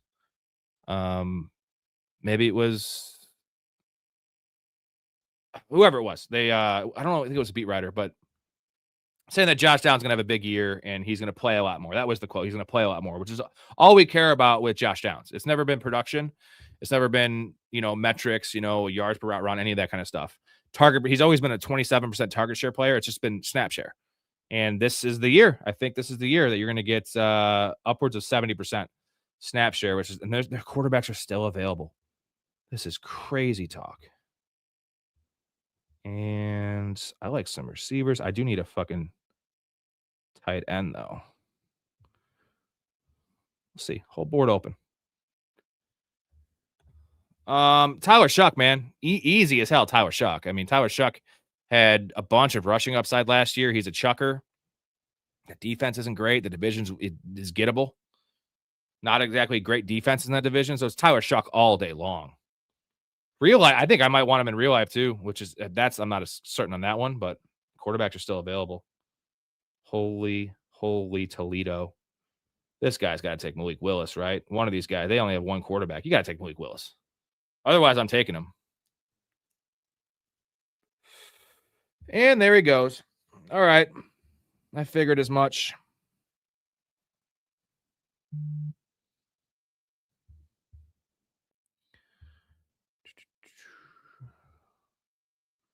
We're going to go and I'm taking Daniel Jones. I have Alec Pierce. I have Jonathan Taylor. All right. Come on, Colts. Now I need some tight ends. Some tight end love.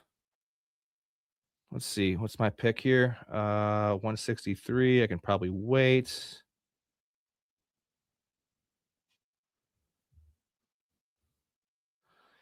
Washington Kincaid for Dakota. Now I'll take Omar Cooper Jr. Pretty nice pick there. I put every vote is a 2-day. I put 2 or 3 days, since we have a month to vote on all these things. I just want the poll to keep on being up. Make sure everyone has a chance to vote. But I think Sleeper is going to win that one. It's the leader right now. I didn't care. I just didn't want it to be ESPN, but I figured I'd put it on there because a lot of people like ESPN for some fucking weird reason.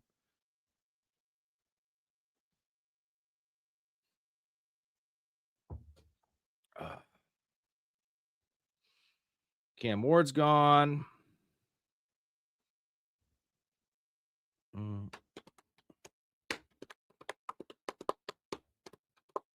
Again, guys, tomorrow night, 10 p.m. with Mike Storey, we are doing our 10 players we love each from this upcoming draft. Not going to be the names that you're used to hearing on ESPN, I'll tell you that much. It's going to be deep names. Guys that might matter, whether they matter this year or next year, dynasty deep cuts. You know, there's a Puka Nacua, it seems like every draft. So really excited about my list. I'm sure Storey's going to have some gems on his list. We're going to be arguing a lot. Well, Jar Jar, give it 2 years, and I won't be mainstream like them, but maybe popularity-wise. Although I don't want to be that big. I want to just be able to make a living down the road and then also be still grassroots, you know. That's what I like about this right now. Same people in the chat, typically. Fuck. All right, we're going to go ahead and take Juwan Johnson since I have Tyler Shuck. Hope they don't take a tight end. Up in 12 picks.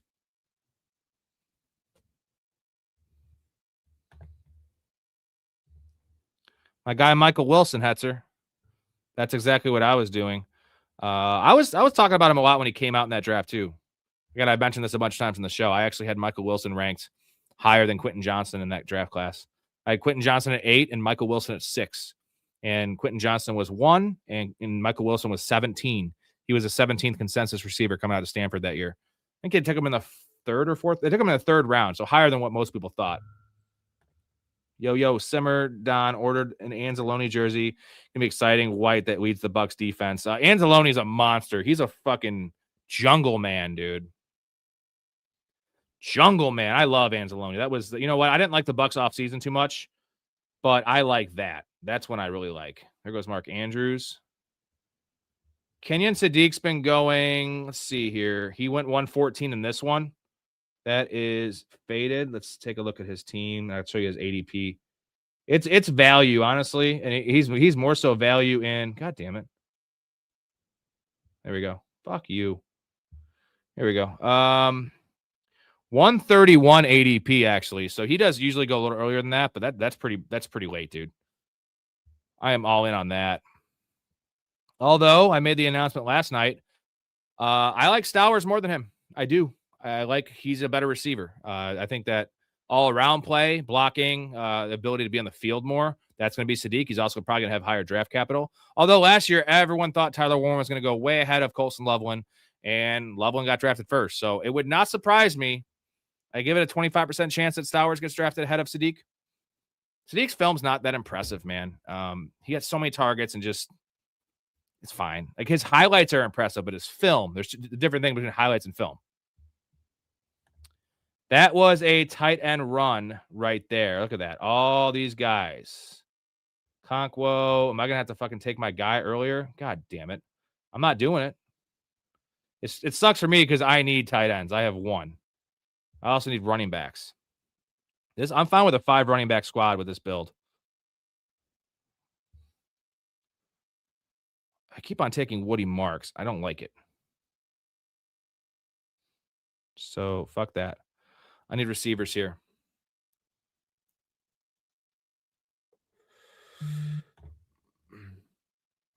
This is going to be Booty.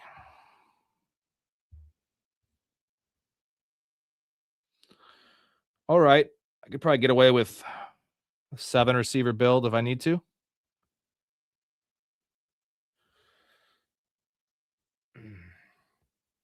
The tight end class, I'll say this. The offensive class this year, quarterback's not great outside of Mendoza, who still has some question marks in my mind. The running back class is really lackluster, man. Really lackluster outside of a potential all-time in Jeremiah Love.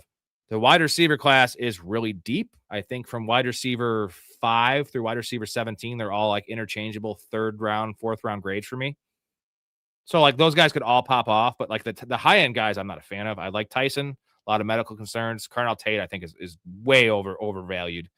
And then Lemon is fine. I feel like people are enamored in the whole St. Brown comp, just based on their size and, the college they went to, all that shit. Like, he's just not going to be that. I'm sorry. And then Omar Cooper's solid. I think Omar Cooper is probably the safest bet to be what we expect him to be in the NFL. And then after that, like 5 through 17, like I said, it's just a crapshoot. And there's going to be a lot of talent there. It's just hard to identify. It's almost like pick your flavor, what you need. So I don't like the wide receiver class as a whole. It's not that great on paper. The running back class is definitely not good. But the tight end class is elite. It's super deep. There's 6 or 7 guys I love. And there's a lot of tight end needy teams, whether that be, guys aging out, your Kelseys, your Kittles, teams that just need tight ends in general, like Miami, or the infusion of 12 and 13 personnel. So now you have more teams that are tight end needy because they're playing a lot of 12. There's always 2 tight ends in the field. Let's see. I'm up. And Calvin Ridley's available. Fuck yeah. We're going to pound that one. Let's get it. I'm done with this receiver room. I think this is more than enough right here. Now I need the tight ends to fall. I saw that tight end run after me. So that should lead me to believe that these guys shouldn't take tight ends, even though these 2 fucking guys took tight ends. Like, what? Why? Please stop. Stop it. That kid is back on the escalator again. Remarkable. That's criminal. That kid is back on the escalator again. Leave it alone. What?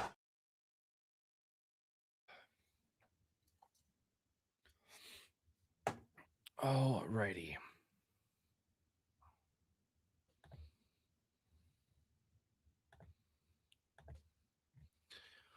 Man, I been a Ridley fan. I mean, Nico, the other Nico, Jar Jar, was the biggest Ridley fan for years, and he just kind of repeatedly shit on our chest. Last year in particular, I was, Ridley, I had Ridley up there. Luckily, I definitely pivoted and was taking Pickens and Olave, specifically Olave over him. But I had 6 or 7 shares out of 36 leagues of Ridley, and thankfully, I did love him last year based on the situation, but luckily I loved Olave more, and Olave was going the same range. But it's been rough, and I feel like the community is just out on him, and that's fine. But, like, if they don't pick, I don't think they're going to take Carnell Tate at 4. And they signed Wan'Dale Robinson, who's not a threat to him. They don't have a tight end right now. It's Gunnar Helm, and it's fucking Daniel Bellinger. Like, he's a veteran. He still has some juice in him. This is best ball, like 15th round. That just seems. And I wasn't drafting him early in these best balls, and I was like, you know what? Fuck it. Like, that's just, like, instead of taking a rookie, like Darnell Mooney went in the same round. Malik Washington went in the same round. Tyreek Hill, who might not even play till week 8 or at all. Adonai Mitchell, I do like Adonai Mitchell. Tank Dell, like Tesla, Jerry Jeudy. Give me Calvin Ridley. I think Jerry Jeudy and Calvin Ridley are pretty comparable. But I do believe in Cam Ward, and I don't believe in Shedeur Sanders. Now, Dakota will tell you he believes in Deshaun Watson, which could be a feather in the cap of Jerry Jeudy. Oh, no. Someone took my fucking guy. God damn it. Fuck me, dude. I'm taking David Njoku. He's got to go somewhere. Unbelievable. Oh! Dakota! No! No, bad. Bad Dakota. Bad Dakota. That's your 3rd tight end. No. Oh, it had to be you. It had to be you, didn't it? You dirty whore. You dirty, dirty whore. You took him 11 picks before ADP. See? If you was at ADP, I would never let him get there. You son of a bitch. That ruins my team. I liked my team. But now I don't. It's done. It's over with. I can't survive. I'm like a spurn lover that goes and like does a murder suicide. Is that dark? Maybe. Sorry. That's what I am. Kate Otton's going to break some records, tight end brother. They might be a sneaky team for Kenyon Sadiq or Stowers, though, Jason. Boo. You dumb bastard. It's not a schooner, it's a sailboat. Ha ha. Schooner is a sailboat. Yeah, I get it, Dakota. It's fine. Yeah, I'm going to be salty. I mean, I only have a 50% share of him. On this team, I needed him really bad because it's a rough tight end group. right now, and I might have to take fucking 4 of these guys, dude. Fucking A. I am just really broken up about that. Okay. We can go ahead and take, now we might take a fuck. I'm so pissed. I'm flustered as hell right now. It's like I just walked into my mom naked when I was 10. It's like I gotta look her in the eyes now and be like, hey, what's for lunch? Fuck. We'll take Kamani Badal. Hope they don't draft somebody. God damn it. So upset. All right. Oh, well, because of you, I had to take 4 tight ends. No, and here's good call. Thank you, GT, my dude. There is no trades though, but if there was, the nice thing about possibly taking 4 tight ends, and this is how I think about it. That's why I like taking late tight ends. I always take 3, even the 18 rounders. Is in the 18th round, the tight ends 30, for instance, always outscores who's here. Wide receiver 80. Tight end 30 will outscore wide receiver 30. Sorry, wide receiver 80. So you're gonna get the flex value there. Especially, they're definitely going to outscore for the end of this, like the whole season, going to outscore running back 65.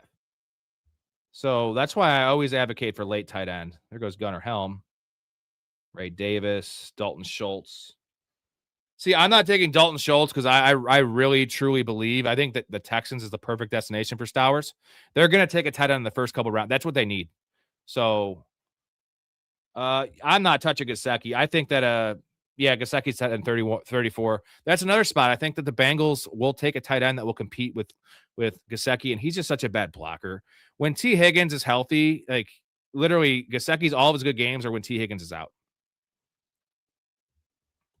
No, they run a bunch of guys, man. They rotate. Like Gesicki's insane. Sometimes he has games with like the games he goes off, it's like 35 or 40% snap share, and he'll have like 6 targets, 5 catches, 60 yards, and a touchdown.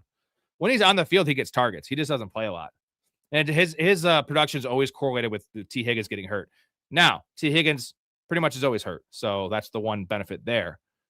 Okay, can I just get one of these guys? Oh, my word.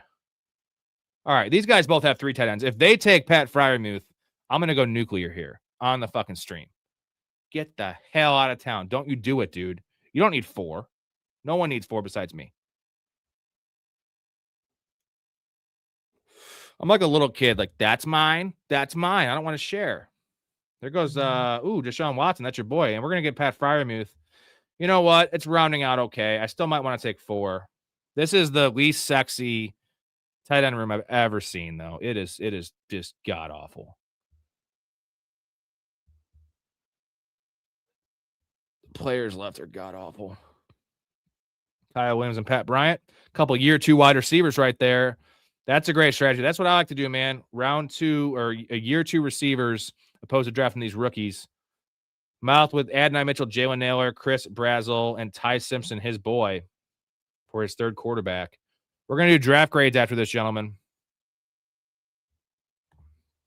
Dakota, at the risk of sounding like an asshole, if this team stays healthy, I could win this tourney. You're right. You do sound like an asshole. I'm just kidding. Yeah, we're going to take a look at it. I'm going to give you my honest opinion as I always do. I try to be unbiased with everything, honestly. Besides Michael Wilson, that's the only one I'm biased about, and my wife.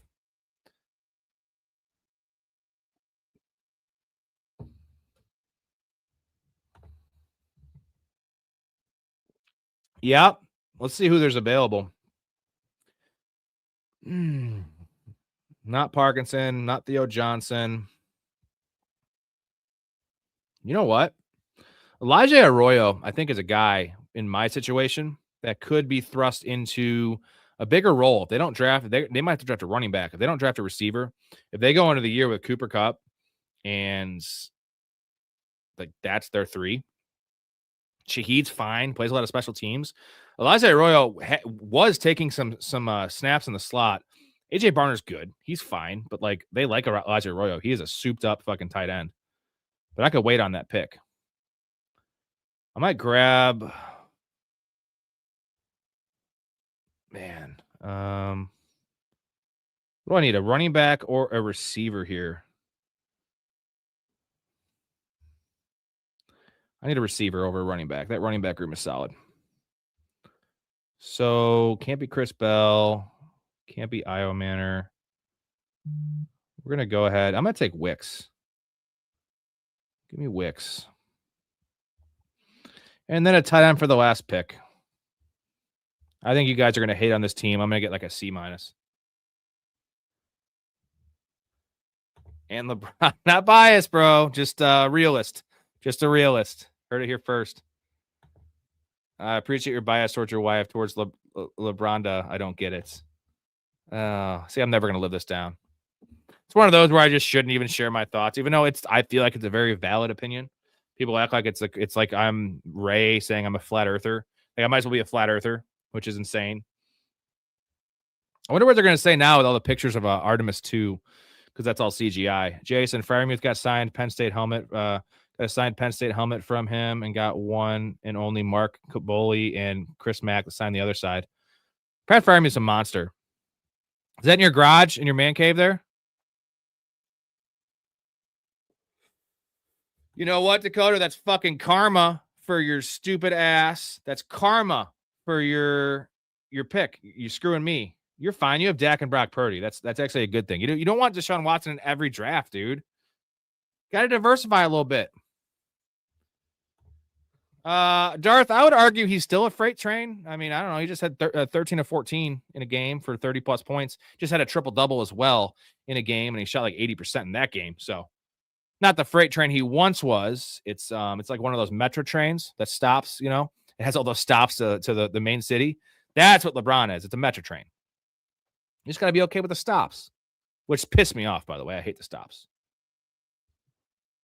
Michael Penix. You know what? I kind of like the Michael Penix. Michael Penix is a safer pick than Deshaun Watson. I argue the second tenure with Cleveland was his best. That was his best version. I think Miami was a scariest physical LeBron, where that was when he was his best as a defender. That team was wild to watch, man. Fucking half like full court alley-oops. Chris Bosh always getting the shit end of every joke, though. Talk about a soft player, but you know what? Chris Bosh is a champion. But yeah, very soft player. I am up. I am going to take.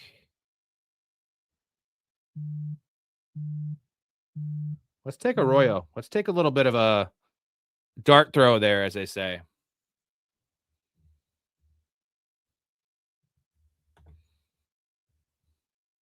Fucking Mario Chalmers. 100%, man. That dude. Always. He would have been such a big meme now. I don't think there was memes back then.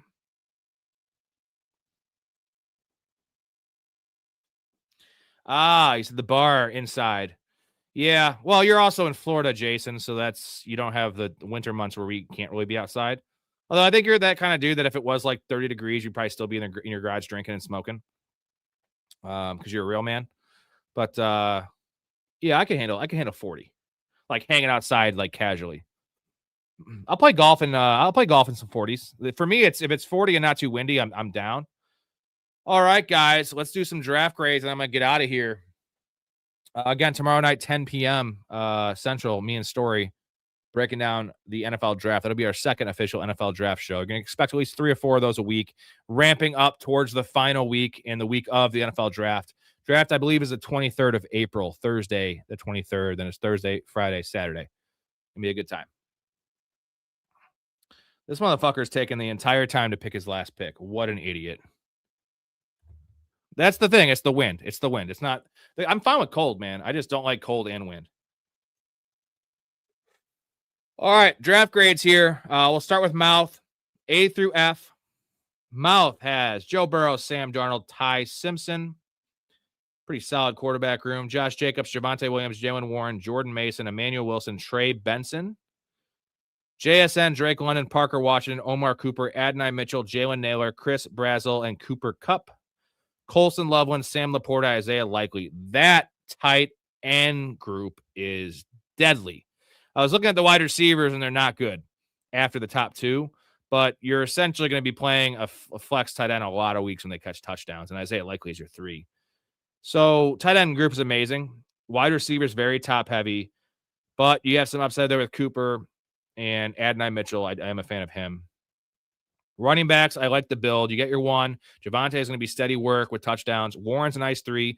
Mason's going to have some touchdowns. As long as they don't draft Mike Washington, Mason will be fine. Emmanuel Wilson's for some early season production. And Trey Benson has a wild card. And the quarterback room is average. I'd say a little, well, Darnold's not a great 2, but Burrow's elite. And then Ty Simpson is your wild card. So I'm going to give this one a fuck. What do you guys think for a grade here? I want to say C.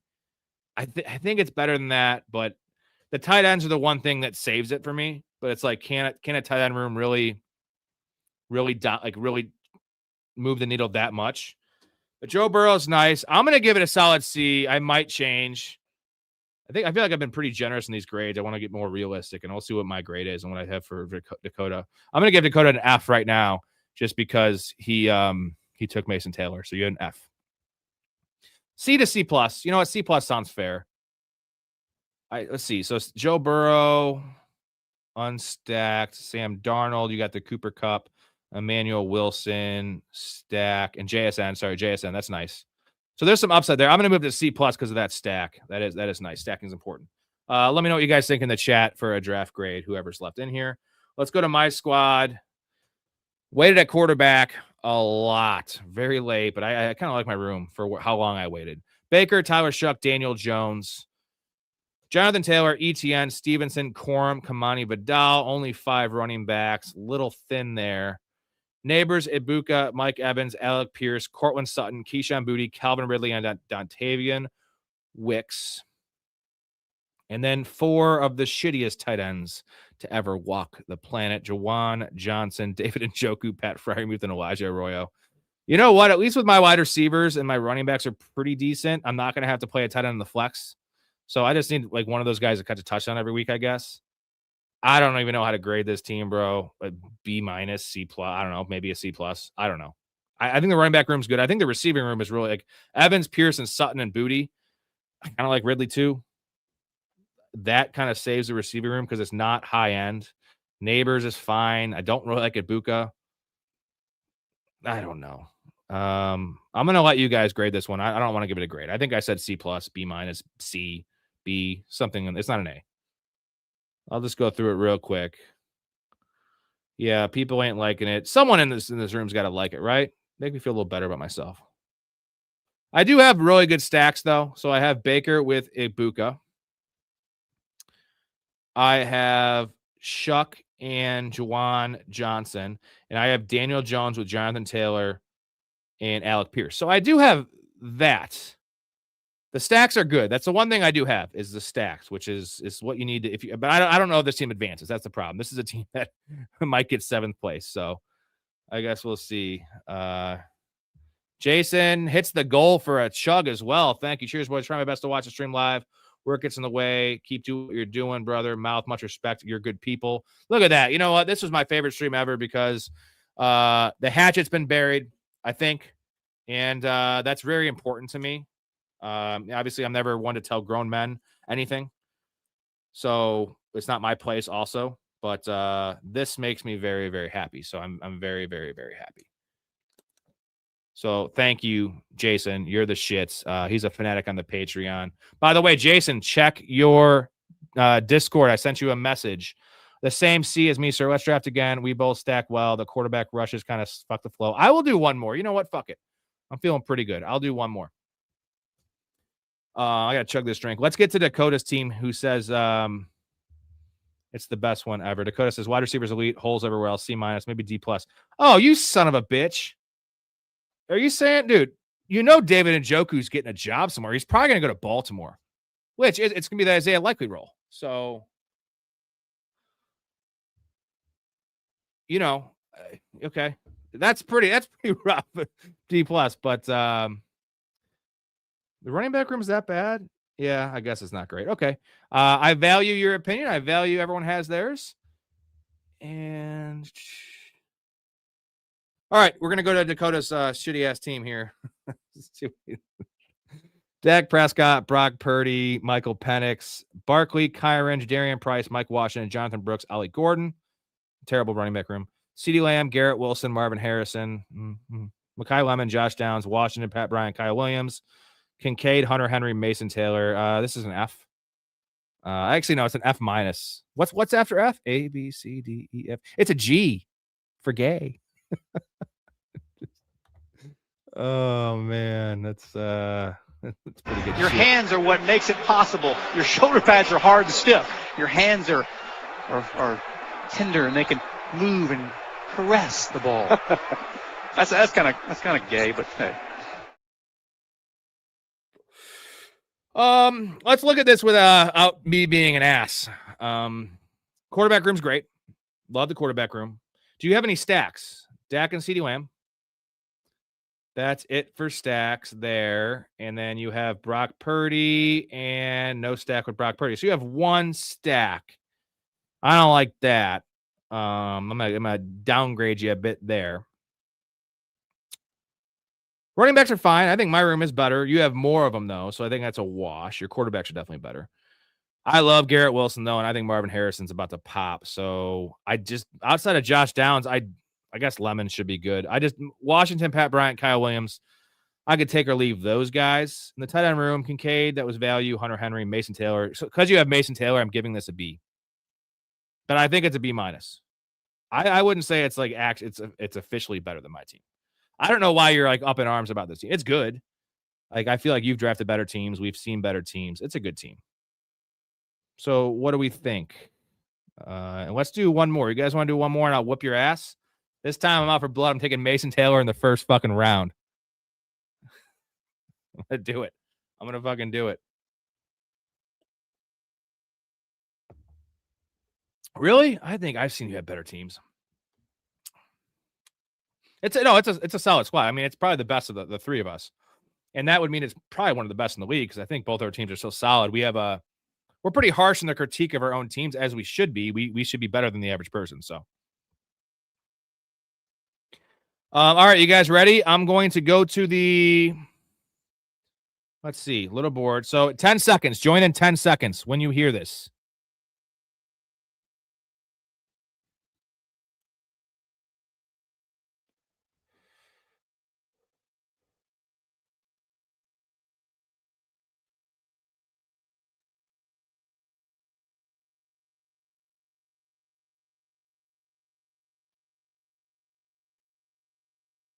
All right, I'm going to join right now. Hopefully you guys already joined.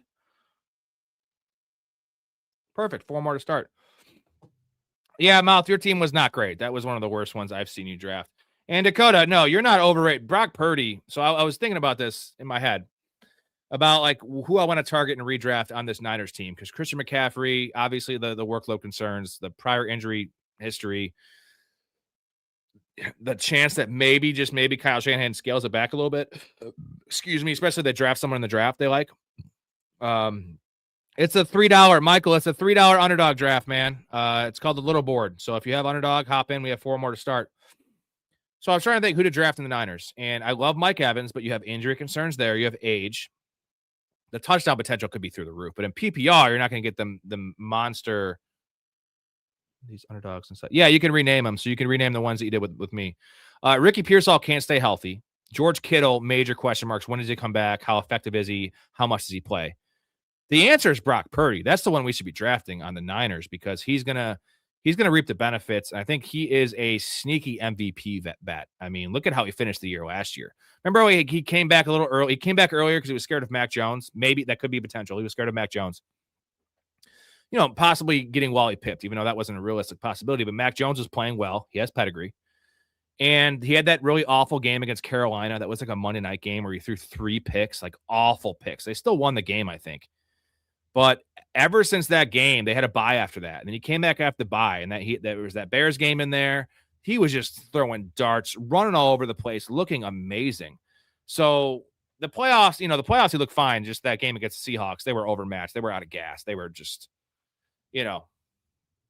no chance there. But Brock Purdy is a sneaky MVP bet, and also a guy I love in fantasy. I loved him last year, and I think it was for the right reasons. Just the injury killed him.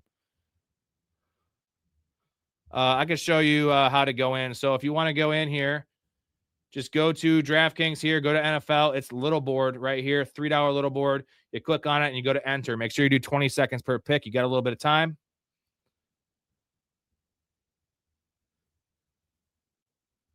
Six more to start. Some people left. Am I still in the same one, right? Some people left. I'm not in the wrong one. Mal says Joe Mixon was deported. Yeah, Joe Mixon's not playing football. If he does, it's going to be on a veteran minimum deal. It's going to be, I would say, in just as a depth piece, right? For like a contending team. Because he could pass protect. He's a fine receiver. Darth, man, this is why I wish all you guys, like, I was so adamant the second that news dropped that I'm like, do not draft Joe Mixon. I was like, he's not playing this year. Everyone's like, you're insane. Like, dude, he's coming back like week 4, week 5. Even Chris Harris, that clown, who used to be really good, had him as one of his fucking flag players, even after the news. I was like, bro, he is not coming back. And you know what? Nope, he gone. Bye-bye, Joe Mixon. Also, Nick Chubb. I actually have more hope for Nick Chubb, although that's very low on the totem pole, but he at least has a chance to be on a roster and maybe play. But he's cooked too. Joe Mixon was good. Now, his last full season, 2024, he was pretty good. That was on the back of some insane volume, dude, and a lot of pass catching. Nothing against him. Like, Joe Mixon just has had a giant workload in his career. And when you lose it, man. And he's at that age where, like, he was a very good player, a very talented player, but he wasn't Saquon Barkley. He wasn't Derrick Henry. He wasn't Adrian Peterson, right? He wasn't that level. He was a tier below. Look at a guy like Todd Gurley. No different situation with the knee injuries there. But when it's over, it's over. And it looks like it's over. Yeah, I don't know, Hetzer, what the Titans are doing. They have Michael Carter now. They have Tajay Spears, Tony Pollard still. They might draft a guy. I don't know what they're doing. Silver said, I'll do a $10 if you talk me into it. No. Save your. It's too early to be doing so much money in these best balls. Save it for the next smaller tournament and draft with us, unless you have unlimited funds. In that case, Silver, hop your ass over to the Patreon, get in the Discord, join the community if you have unlimited funds. Support your boy here, the channel. That's going to be huge. It's going to be huge. Just wait for this next upcoming season. I read it last night. We did 25 streams in March. Football streams. Pretty much a couple of our movies, but football streams in March. We do more content on this channel. Obviously, I have my 6 co-hosts. Shout out Mouse South of Downtown Sports. I do more content. We do more content than anyone. So I'm on every single stream. I think this year I'm going to have a couple of my guys host a show on their own, see how that goes, and give me a night off.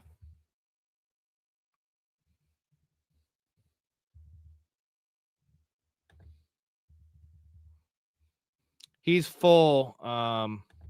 He's full. He can't do it. Always Silver can't do it. All right, we're still at 5 more to start. Anyways, guys, Mouse South, Downtown Sports, they are now on YouTube, guys. They're on every platform that you can imagine for a podcast. Go give them a listen, give them a like, give them a sub. What's only one show a week every single Tuesday? Shows released Tuesday night or Wednesday morning. Give them a like, a little bit more real life sports talk than us, but Mouth of Beast, elite of elite hosts and analysts, and just they know ball, all kinds of ball. I mostly just know football and nutsacks.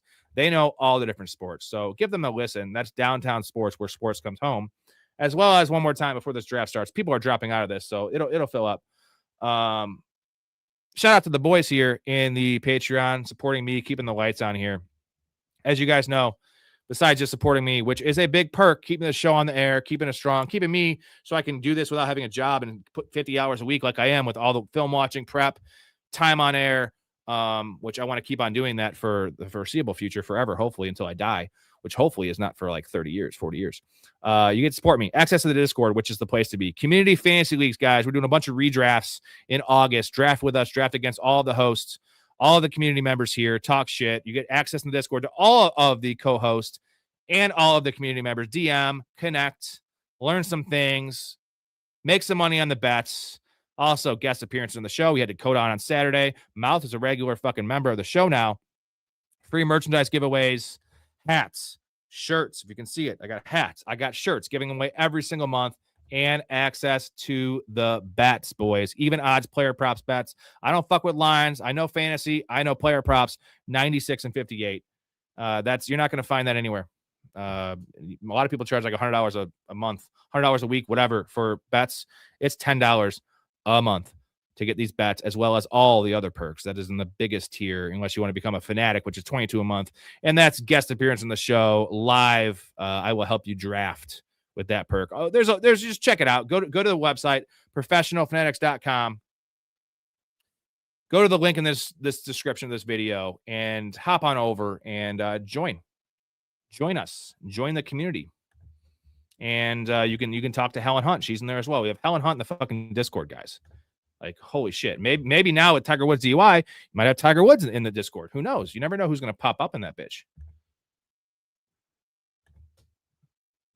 We can talk top 15 wide receivers all the time. I'm out of that. The WNBA combo was a joke, but yeah, that would be a really good one. Top 15 wide receivers of all time for sure.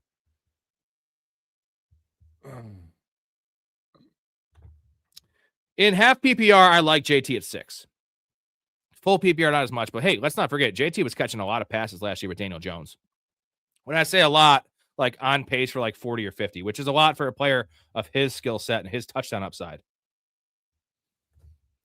Yeah. Mouth is amazing at predicting games. You got to translate that into betting, Mouth, because you're not picking favorites. You're picking underdogs. You're not picking point spreads. You're picking underdogs to win the game straight up, and they win over 50% of the time. You're taking teams that are like getting 7 points to win.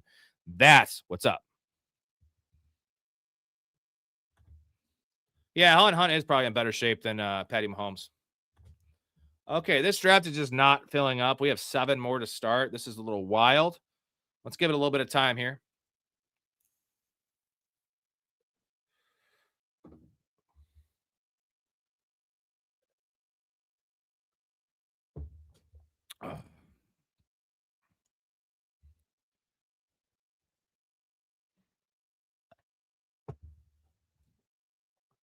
All right, I have to go to the bathroom, take a little tinkle. It shouldn't start by then. We'll give it 10 minutes. If it doesn't start in 10 minutes, we're going to have to push this off to another day. So hopefully it will start. But I have to go to the bathroom, though. I've been holding it in for a little bit. Jay Quellen. No Jay Quellen here? Do you mean Jacqueline? Okay, so that's how it's gonna be. Balake. Where is Balake at? Yes, sir. My name's Blake. Are you out of your goddamn mind? Do you want to go to war, Balake? No. D Nice. Is there a D Nice? Do you mean Denise? Son of a bitch! Aaron. Where are you? Where is Aaron right now? Here. You know, I said it like 4 times, so why didn't you say it the first time I said Aaron? Because it's pronounced Aaron? Son of a bitch!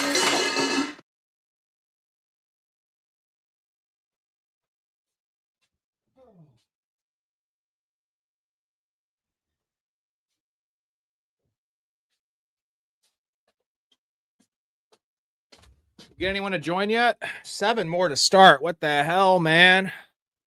What the fuck? Feels like a Friday night. Does it feel like a Friday to anyone else? Let's see. Yeah, Tiger got another DUI, man. That was the new footage, and he wasn't like out of it, but he was definitely, he's taking so much medication, dude. You can't drive with that shit. Also, bro, just get a driver. Can you get a driver, Tiger? What's going on? So yeah, if you haven't seen the footage, it's nothing like crazy, but man, he just needs to go back to driver's ed, take a driving class, or just get a chauffeur. Mr. Reynolds, if you would just look at the book. Well, excuse me, in all due respect, but this book does not have the real rules of the road in here. There's nothing in this book about the Asians. You can't be PC on the road and expect to live. You will die. And you go to a 4-way stop and you think the rules of the road are going to apply to an 80-year-old Asian woman, you're going to get blasted.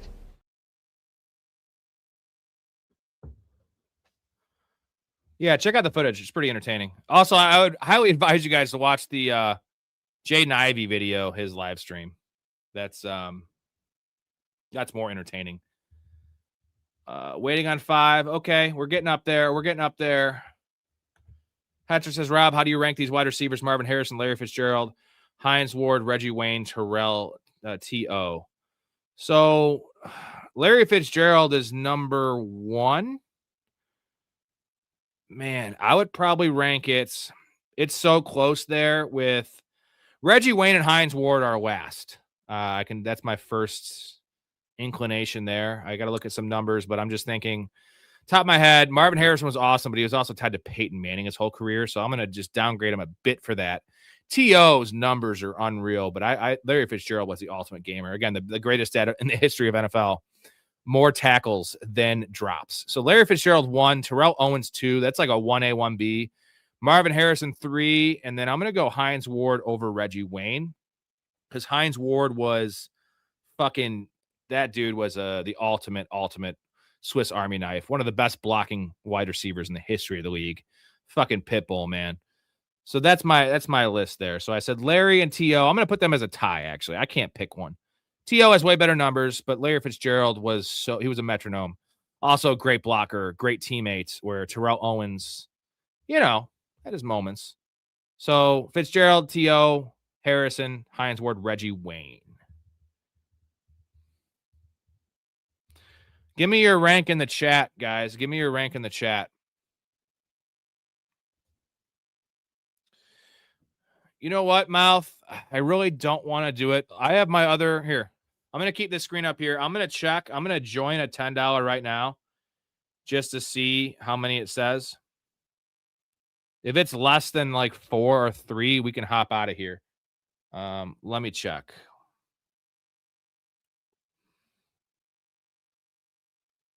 It's late on a weekday. That's why it's not popping right now. Give me a second. $10.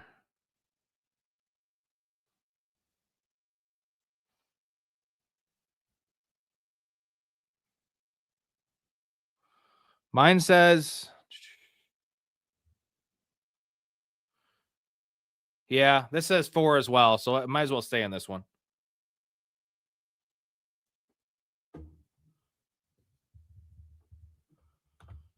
So I didn't see it. How bad is this? A major like Luka hamstring you're talking about? Like I know hamstrings are never minor, but like strain or pull. If it's a pull, then he's out for 3 weeks, and when he comes back, he's not going to be the same.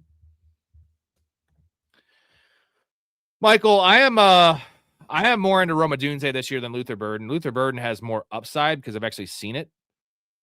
I've actually seen him be elite in the small sample size, where Roma Dunze has not wowed me. But like Roma Dunze has a better path to snaps because we've seen it the first 2 years. Better draft capital. He was supposed to be a better player.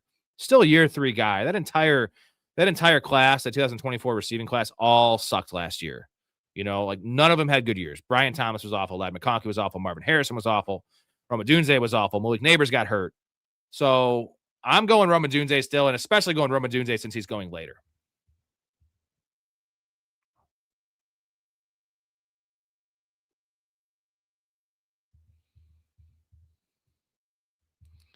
Three more.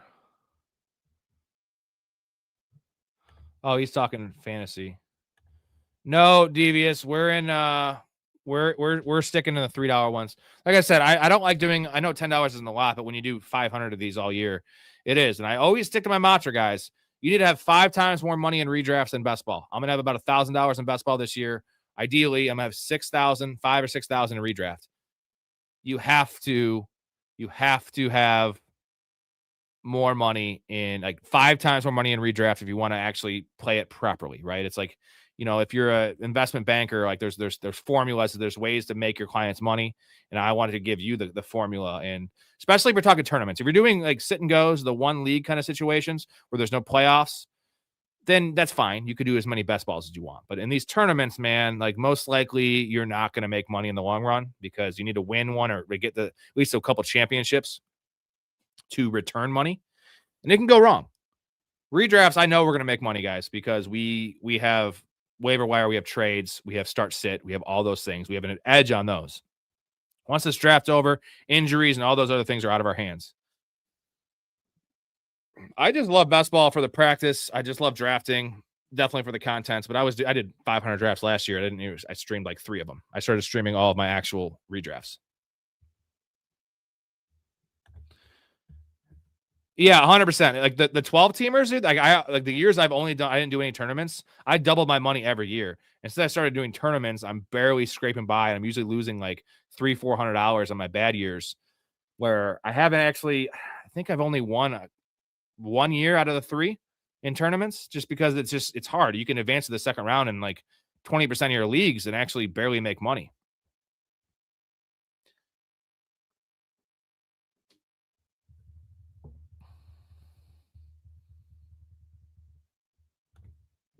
I said wide receiver list because I knew we would be different for some reason. He has Braun high and I don't. How would you rank your wide receivers there in this list, Dakota? I'm all about David Montgomery, dude. Especially in PPR, not as much. Obviously, he's not going to have. He's actually a better receiver than people give him credit for. But CJ Stroud, like Woody Marks, had 20 receptions last year.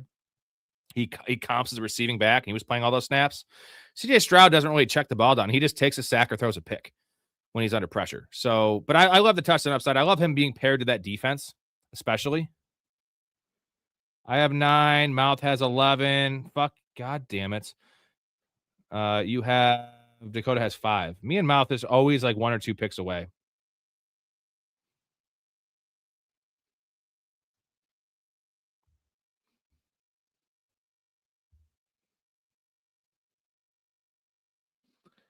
All righty.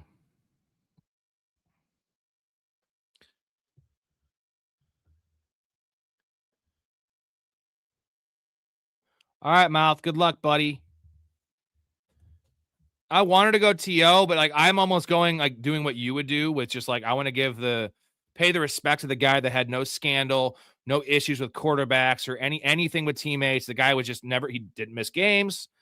So consistent, and yeah, the peak of TO, the numbers of TO are just unbelievable, man. Even back with the Niners days, dude. I go back to his rookie year, second year he had some of those drops in that game, and he caught that huge touchdown for you guys. And then it was just awesome. I mean, TO fucking cinema, man. True. He was like the birth of the Devo receiver too. So you could thank TO for that. But the numbers, TO is a lot closer to Randy Moss than everyone thinks.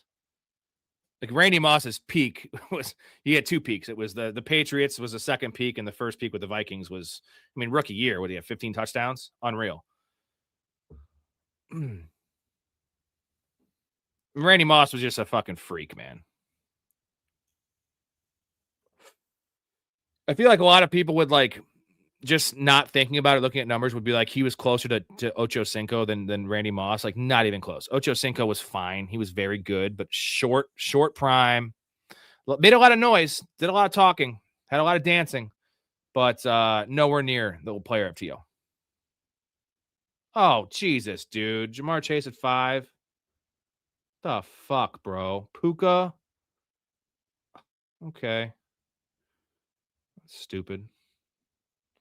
Fuck you. Just getting everything. Just getting everything.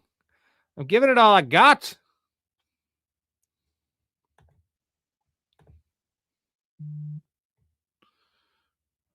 We're going to take St. Brown. It's years away, don't care.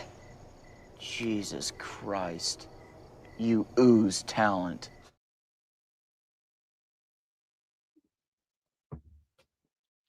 All right.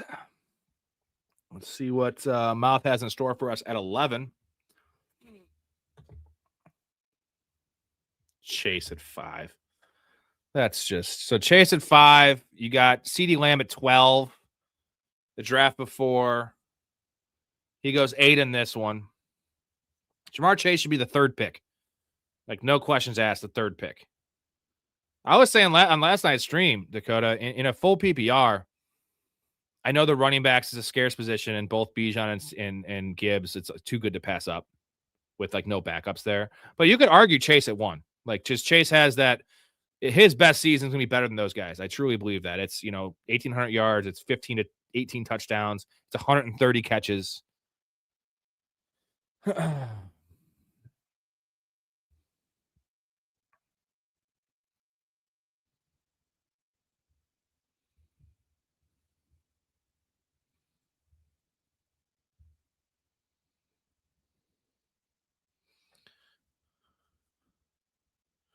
Yeah, in Dynasty, good call.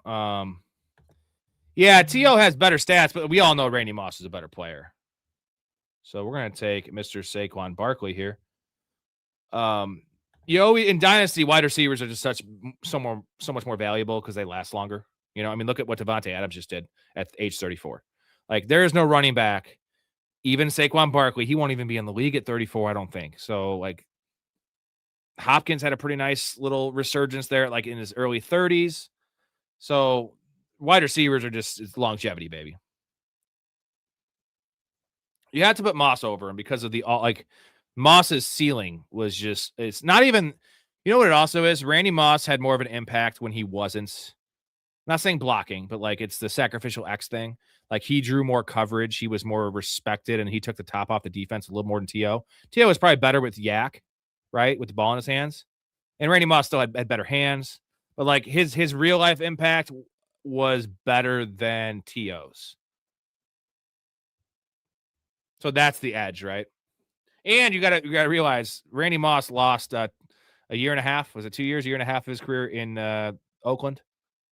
That killed him. I mean, it was his fault partially, but that happened. Hetzer, you know my feelings. TreVeyon Henderson's awful. I think him and CJ Stroud just need to go to church and like live in a church and just read the Bible all day. TreVeyon Henderson also backed Jaden Ivey, which is funny.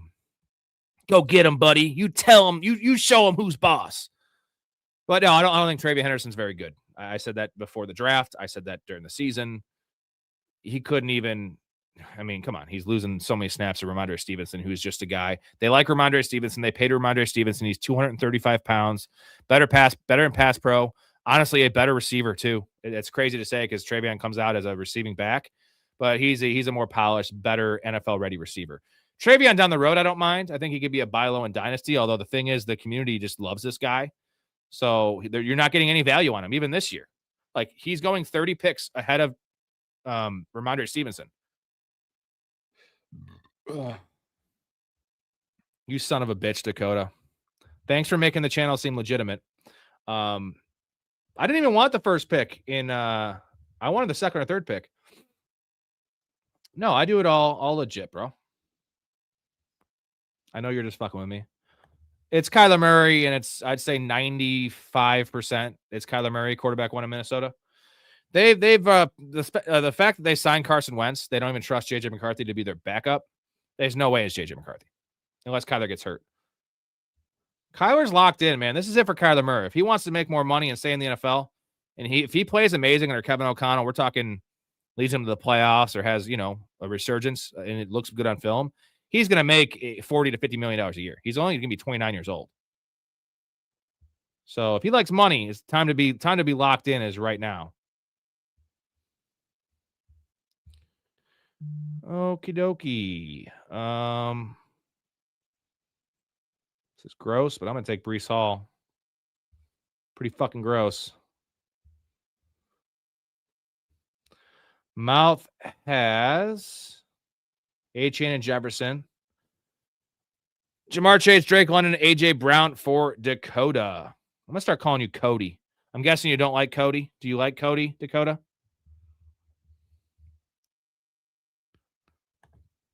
I mean, the thing is, Barkley actually still had a decent year for fantasy last year.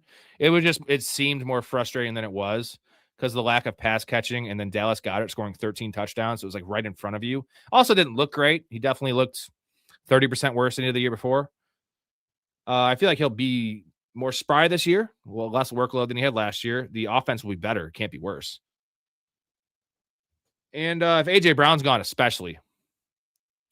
Damn it, I was hoping he didn't like to be called Cody, and I was going to just refer to you as Cody on the channel. There goes Bucky Irving. Garrett Wilson, great pick for Mouth. Pretty nice. There's TreVeyon Henderson. Disgusting.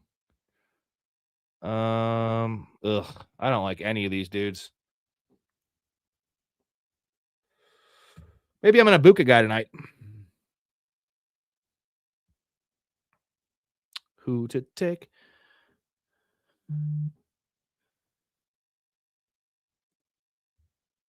I'm not touching Ibuka again. I'm going to take Zay Flowers.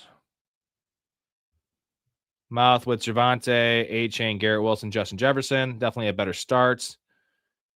Dakota needs some running backs. I'm a little worried that they either take another receiver, Hetzer, or they're in the market for Sadiq, or they're in the market for Stowers.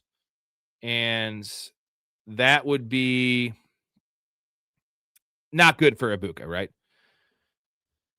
Who's your Tucker Kraft pick this season? Is that referring to just tight ends or a guy I'm the highest on in the universe? So currently, at least for this in this environment, it's Mason Taylor for value, and that's not so much a redraft conversation. Although I think he'll be a fringe tight end 1. But when you're going tight end 29, it's Mason Taylor. And I think that in deep leagues, he's gonna be very viable at tight end in redraft. It's not exactly a 1-to-1 comparison of Tucker Kraft, but I think I'm more confident on Mason Taylor at where he's getting drafted, where he's going to produce. I know it's easy to say a guy going 29th in tight end should, outkick his ADP, but that's my guy. I can go on my draft. Sam Laporta, I'm pretty goddamn high on this year with Drew Petzing there, and really high on Sam Laporta. So that might be the answer for more of redraft purposes.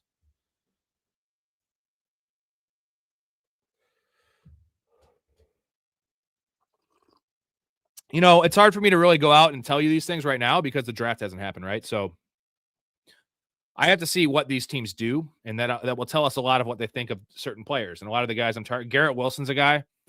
I think if they don't draft, a lot of people are saying they're going to draft a receiver in the first, second round. They have Adonai Mitchell, they have Mason Taylor, they have Garrett Wilson. They don't need. It's funny I mentioned 2 Jets players. It's not good, but Geno Smith's a chucker, man. So there's going to be value to be had. That defense is better. It's still not good. And I've been on record saying that the JSN this year, the first guy that popped into my head, that continues to pop in my head is Garrett Wilson. Talent-wise, he already has 2,000-yard seasons under his belt. He's been in rough situations, like the roughest situations to start his career, even with Aaron Rodgers. And then you saw him, he's breaking out the year they traded for Devontae Adams. And then Aaron Rodgers like, I'm just going to give Devontae Adams 12 targets a game. And Garrett Wilson was nothing. So.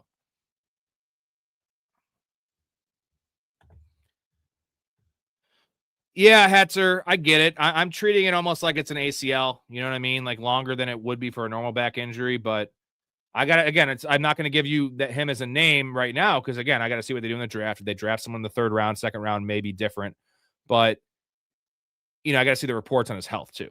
And like how he's shaping up in OTAs and all those kind of things. If it's full go and he looks good, he's still only like 24, 25 years old. So. I mean, for best balls especially, though, Mason Taylor is your tight end 3. Like, dude's going to be on the field a lot. Go watch his LSU film. Fucking unreal. This is gross. Tyler Warren, too early. Ooh, Lamar Jackson's available. Oh, baby. Oh, baby, baby. Baby, baby. Fantasy grinder. I love this guy. Oh, you fucking piece of shit. Fuck you. He just took Lamar Jackson. I have Zay Flowers. That would have been great. Fucking asshole. Pissed off.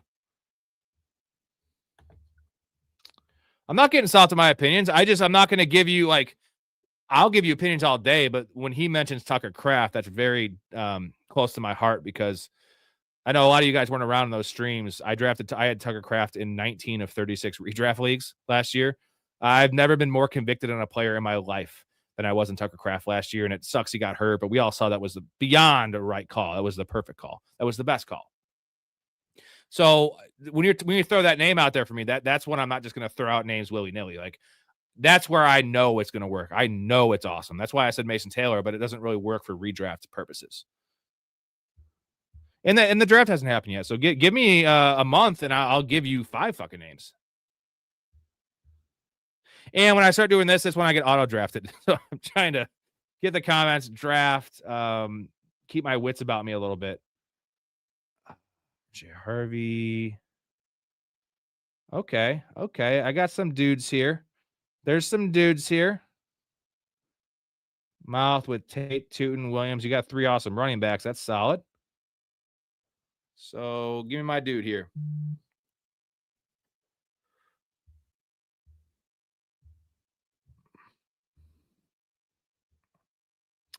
How's Dakota's team panning out?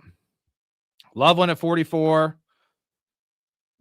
I think Mouth got him, you get him at like 50 last time. That was amazing. This is still solid. And then David Montgomery, I love that. That's a nice little anchor for a 3-wide receiver start.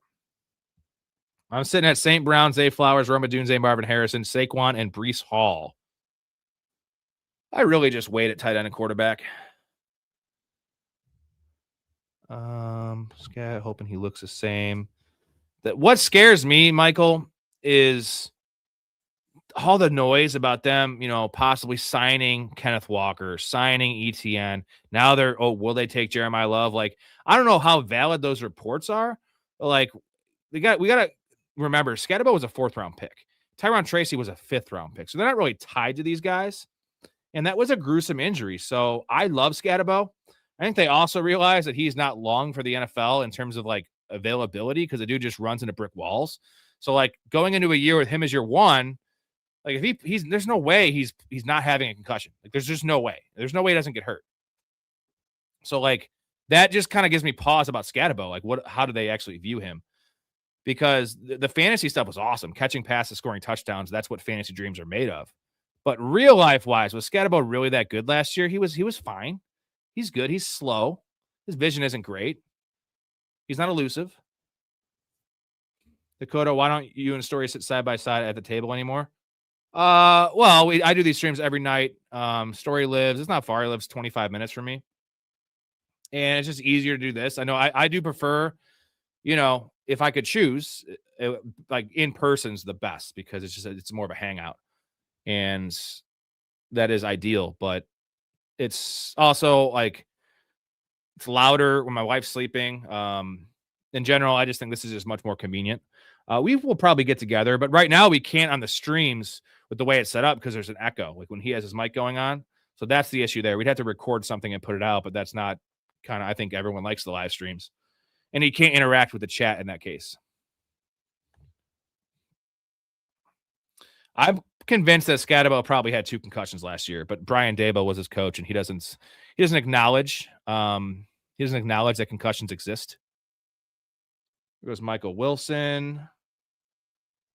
So I need a running back at some points. Chuba wouldn't be bad. Dak wouldn't be bad. Oh, it's unstacked. Sutton, Pearsall. I don't want any of these guys either. Fucking A, man. There goes Dak right before I was going to pick him. Fucking A, man. I guess I'll take Stevenson. I don't like it. That's back-to-back Stevensons. Got to do what I got to do. Who are my receivers again? I'm a little slow. So I could take Caleb. He's gone. Jesus, I don't have a lot of good stacking options here. 106, huh? Okay. Hope he falls. Keep on grabbing talent.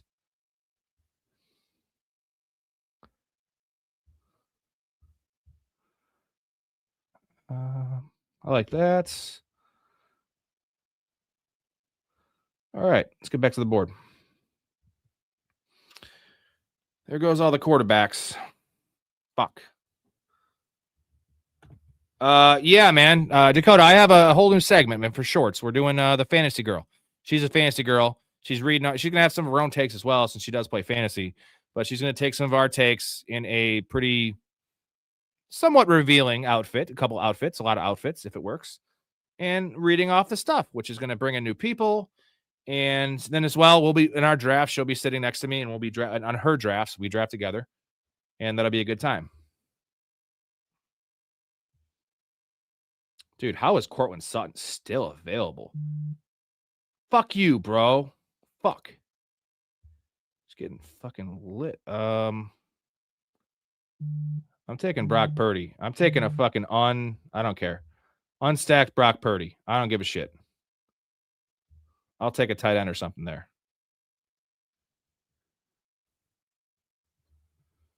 No, that's not exploiting. It's not exploiting. It's just kind of it's a technicality. I don't know. People love that shit, man. I watch all these golf videos with all these just hot chicks that are just dressed like in very tight clothing, and they don't offer me anything. There's no tips. There's no nothing. It's like sometimes 4 seconds long, but I click on them. God damn it. So I feel like the same would apply. The thing is, this show, those shorts are actually going to offer you something as well as bring people to the stream. Everyone wins, man. Everyone wins. It's her call, though. It's totally her call. What you're not going to see is I'm going to have a gun. Kidding. I got a clip for this. There you go. Say somebody put a gun to your head. Said, do you want your baby to be lighter or darker? What would you choose? Why is someone holding a gun to my head It's and a asking me hypothetical. what Hypothetical. shade I would prefer my son to be? I don't know. So Why is somebody putting a gun to her head? He wants to find out what your preference is. So you're walking down the street with Will, and he snatches you into the backseat of the car, and now he's got a gun to your head. You want a lighter or a darker baby? What shade? What shade? Get away from me. What color is the guy holding the gun? He's mocha, right down the middle. Right down the middle. 50-50. You want it lighter or darker? I would say on the lighter side. It's Alec Pierce. That's her for me. And that's taking a lot out of me to say that because I'm a big DK Metcalf fan. Definitely not a guy I've been right about very often because we've been wrong as a community every year. But his second year, his rookie year was great, but it was like the back end of it, and he was not even drafted really in drafts. And then his second year, he actually finished he was like wide receiver 8 or wide receiver 9. And then every other year, he's drafted at wide receiver 13, wide receiver 14, finishes at wide receiver 21. Never returns value. Oh shit! Sam Laporta's available. He's gonna get taken from me. Everyone, like, if I have one guy in my queue, he always gets taken. There he is. Sam Laporta's gone. Fuck your ass, bro. Whatever. Fucking really, really, really grinding my gears right now with these one guy in the queue always getting picked. That kid is back on the escalator again. Remarkable. That's criminal. That kid is back on the escalator again. Leave it alone. What? Whatever. I got my Jared Goff and St. Brown stack. Whatever. Really upsetting me. I'm very upset. We're having a good time. So, set at quarterback. Let's just go back to the squad. Running backs. It's a weird team. Sam Laporta would have been fucking lovely there, man. Lovely. And there's a guy I like. Mouth's going to take Tony Pollard. You heard it here first. Mark it down. Tony Pollard is going to be a mouth south. By the way, boys, Downtown Sports, check them out. Link in the description. Yeah, told you, Tony Pollard. I know my guys. And we're going to go ahead and take Kenneth Gainwell. And there goes George Kittle. I'm going to have to take Jake Tunges on this team. So we have 4 running backs: Barkley, Breece Hall, Stevenson, Gainwell. Only 4 receivers: St. Brown, Flowers, Adunze Harrison. That's a little bit of an issue.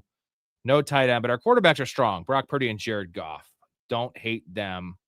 Not exactly amazing for the scoring setting, but I got to get someone to pair with Brock Purdy. Maybe it could be Christian Kirk down the road. And I'm going to need a tight end at some point. So, all right. Is Michael Sam still your all-time favorite player? You know what? We never really got to see Michael Sam in the NFL, and partially because Tony Dungy, that stupid bigot, we all hate Tony Dungy here. At least I hate him. Didn't give him a chance. He was not a good player. He ran like a 4.6, 4.7 40 as an off-ball linebacker. No. He was okay, I guess. Good try, though. Good try. It was a valid effort, It was a valid effort. Is that the best you got, though?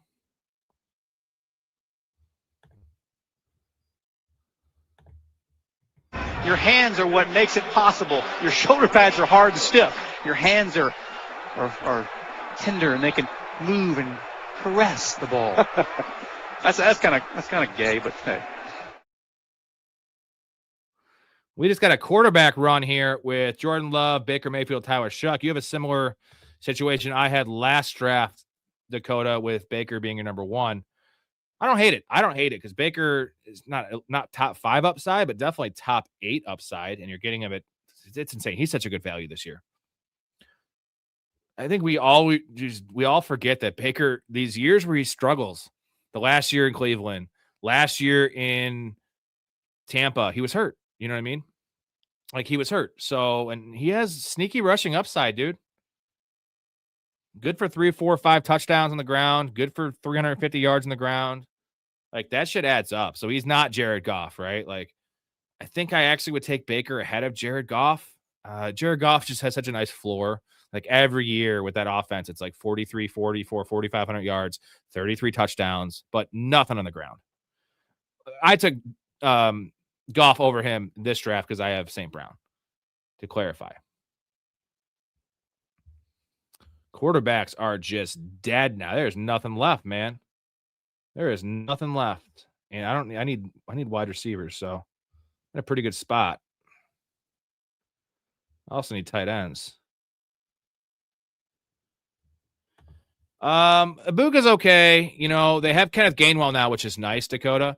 And then I truly believe that they're going to draft somebody. I think it's going to be a tight end. I think they're going to be in the market in the second round. If Stowers is there, they're taking him. There's a lot of other guys I like. Max Clare, Michael Trigg is definitely a receiving game option there. That could be nice. Who knows? Maybe they bring in David Njoku.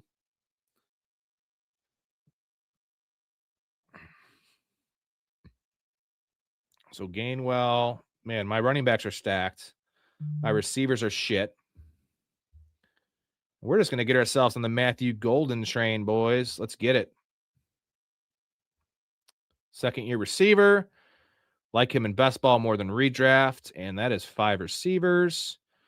I'm fine with just these 2 quarterbacks, I think. Maybe I take a Ty Simpson, although Mouth will probably take him. That's what he does. Kenyon Sadiq from Mouth. That's good value there after ADP. Yeah, ex-teammates. Good call. Totally forgot about that. It's been a long time since Baker was there in Cleveland.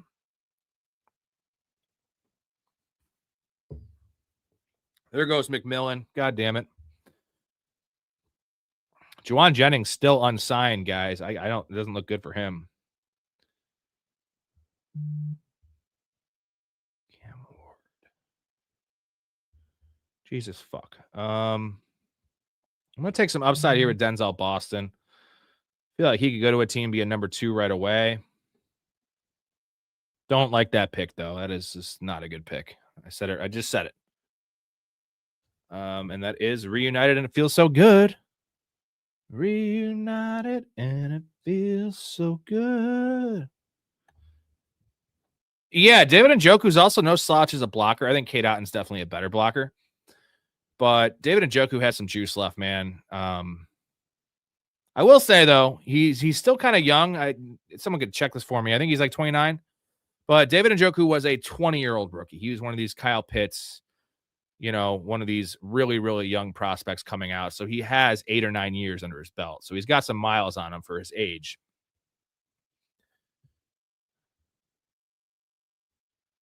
There goes Cam Ward. Good pick. His quarterbacks just went crazy, man. They're already all off the board. They're all going to be off the board in the 12th round. Who's left? Bryce Young and Mendoza is really it. This is real gross. There's some guys here, though. Not really a big fan of my team again. I like my DraftKings team. That was a good team. They do have a new tournament on Underdog, but it's a $25 tournament. So once this one's over, I think the $3 one's full, which would probably be in the next 10 days. They will drop another small dollar amount on Underdog for the draft. Something for another one for the draft. Going a couple of those. This is my 19th. I think I have one more little board left. So that would be 20. I've done one big board. I've done quite a bit of DraftKings. It's Njoku for me. I am not a Juwan Jennings fan. I know he has a spot. He's a hell of a blocker. He has kind of lost his mind as well. Some of the stuff, it's not like off-field stuff, it's on-field stuff. That's conduct detrimental to the team. And there's a reason he's unsigned, man, is he's slow and he's got questionable hands. And like these guys that have their breakout, it was like a year 4, year 5 breakout for Jennings. That's very alarming. Like he's a fine role player, but he's a guy that like there's a reason they're letting him walk. Chickaconquo, huh? Damn. We're gonna go Chickaconquo here. Yeah. I'm cool with that. Woody Mark's available. So I need one more running back at some point. I think I should probably wait. Hunter Henry's available. There goes Bryce Young. You know, I debated taking him out, and I didn't not do it because of you. I didn't realize you only had one quarterback. I'm just gonna roll with my two guys, Jared Goff and Brock Purdy. But that was value even at 153, but I didn't have a tight end. It worked out for both of us, though. I feel like, yeah, 20 million, dude. Yeah, all the injuries last year. He's a fine player. You know, you're a Niners fan. He's fine. But also, like, I'm also a little worried about like production when Kyle Shanahan makes everyone better. That offense is elite every year, and he's never been the guy. So, like, that's just a perfect situation. Like, I feel like he's just one of those guys who's gonna be forgotten. He's gonna sign a 10, 12, maybe 14 mil a year, maybe if he's lucky. There goes Woodrow Marks. Get one of these guys I love. Let's see here. We're going to go ahead and take Keyshawn Booty, guy I just can't stop taking. Receiver room is rounded out well. Kind of like this team. I don't have any stacks besides Jared Goff. That is the one issue I would say. I think we all have pretty good teams. Mouth, I do like his team.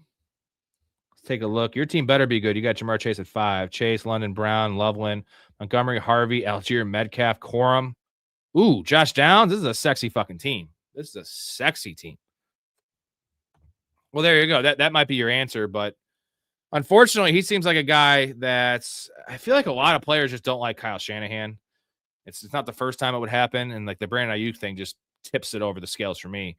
And like that's the issue. But $7 million, I think both teams could be happy with that. But he wants a lot more. If his baseline's 20, and like I know you guys would sign him on a 1-year deal, like it could be a prove it deal, but he'd be fourth in the pecking order, maybe 5th in the pecking order. He's not going to make big money with that, you know. Well, here's a question. I mean, I think I'd rather have Juwan Jennings than Deebo Samuel. But Deebo offers something that he doesn't, right? He offers something Jennings doesn't. Needs to be a perfect fit for Deebo. Deebo is more washed than Jennings, I would say. Adonai Mitchell, Calvin Ridley he's just taking every guy I love. Not that I was going to get him, but you're just taking my team. And so he's doing it so I grade it well, I think. You're trying to win the grade, and you're going to win the grade, and you're probably going to win the league, fucker. Tyreek. Ooh, some dudes here. Tua's available. And get auto-drafted him. Tank Dell, what's the reports? That's not a good report.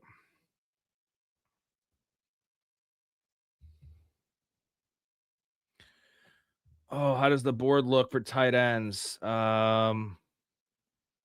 Only one tight end. Jesus fuck. Okay, well, I got to do...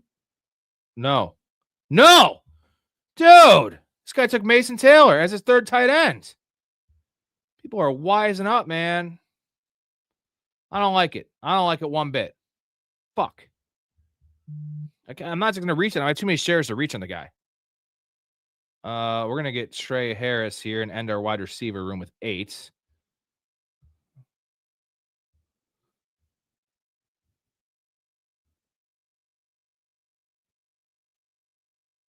No, you have 6 running backs. You're fine. I don't think it's that bad. You waited at running back, so I don't hate it.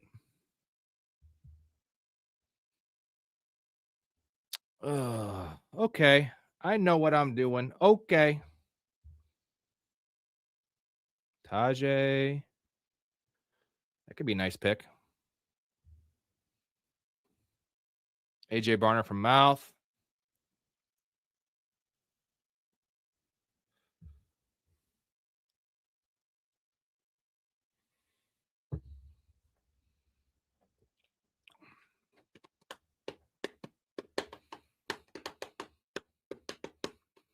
Goes Dalton Schultz.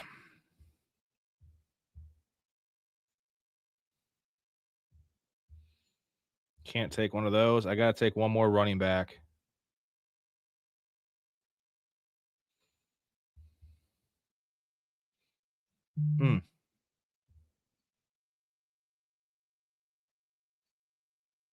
Fuck me, man. We're going to take, we're going to take Brian Robinson. Let's do that. Walk into a touchdown or two there. Can't get Bijan every carry. There's the running back room. There's the wide receiver room. So it's going to be one more skill player and then two more tight ends the rest of the way. All right. I brought a little bottle of spermicidal lube, too. And one little bottle of spermicidal lube? Yeah, one little bottle of spermicidal lube. Evan, that's psycho shit, man. It's not. It's like Charles Manson shit. What do you think Becca's gonna be psyched that you brought a bottle of lube? Oh, Evan, thank you for bringing that lube for my pussy. I never would have been able to handle your fucking 4-inch dick inside my pussy without that gigantic bottle of lube. There you go. And Njoku, I mean, I feel like even in the worst landing spot that Njoku can go to, where he's not the starter, because there's teams that need starters, like Miami in particular. Even a place like, I think the Bengals might be a good spot for him. A team like the Ravens, you could take over that Isaiah Likely role if they don't want to spend capital on a tight end. Like, he's going to return value in any of those spots at 188. Like, there's just no way he doesn't. He's a fine player. I mean, is it really any more insane than drafting a rookie that we don't know their landing spot? Like, I don't, because I know when Njoku's getting a job somewhere. I don't know why he's not signed. I can't give you the answer on that. I don't think it's because he's cooked. He didn't play great last year, but the last 2 years before that, he was awesome. I don't think it was because of ability, right? He didn't look a step slow or anything. It was that offense was broken, and they were scheming up stuff for Harold Fannin even early in the season. And Njoku was just stuck playing inline tight end. So that's not his game either. He's a move tight end in a perfect world. He can play inline. That's why he's a valuable asset. And like, I would rather have David Njoku than Cade Otton. Honestly, for 1 year, I would rather have that. Speaking of Cade Otton, there he is. I'm going to pick Freiermuth.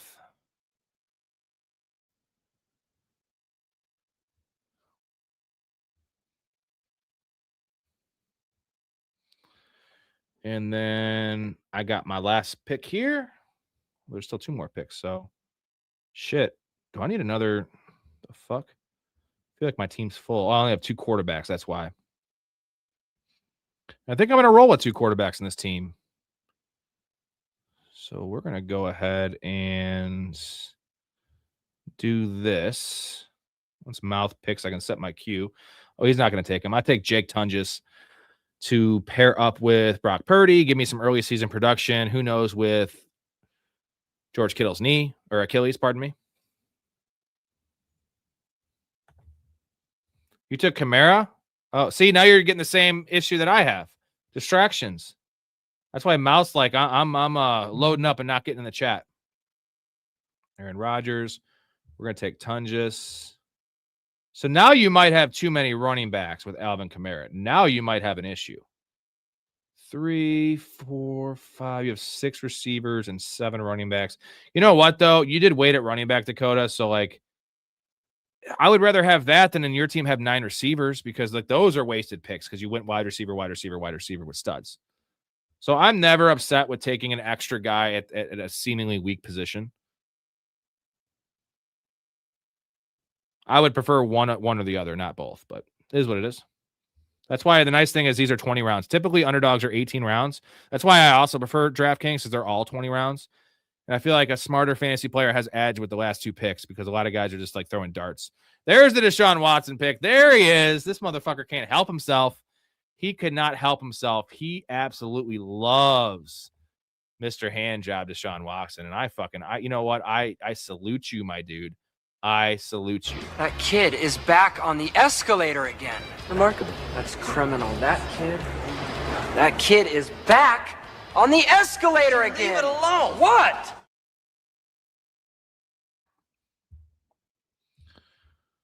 Ooh. We still got some options here. You got your three quarterbacks. I'm getting either Michael Penix or Ty Simpson here. I'm digging that for sure. Jordan James. Ollie Gordon. Let's see here. And there's dudes.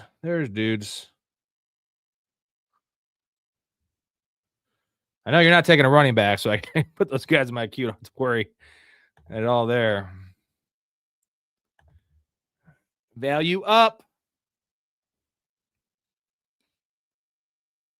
Oh, this guy took Michael Penix, so I'm probably not going to get Ty Simpson. That son of a bitch. Cole Kmet. Cole Kmet, you could do better than that. Yeah, maybe not. He'll catch 3 or 4 touchdowns this year. Tied to the great Rays GOAT, Caleb Williams, as we know. Tied to him.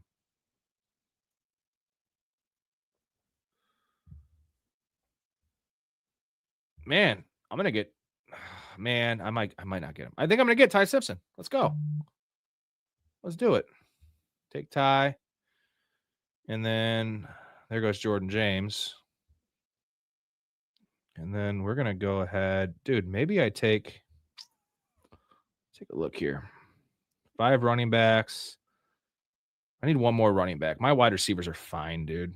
Dunze, yeah, they're fine.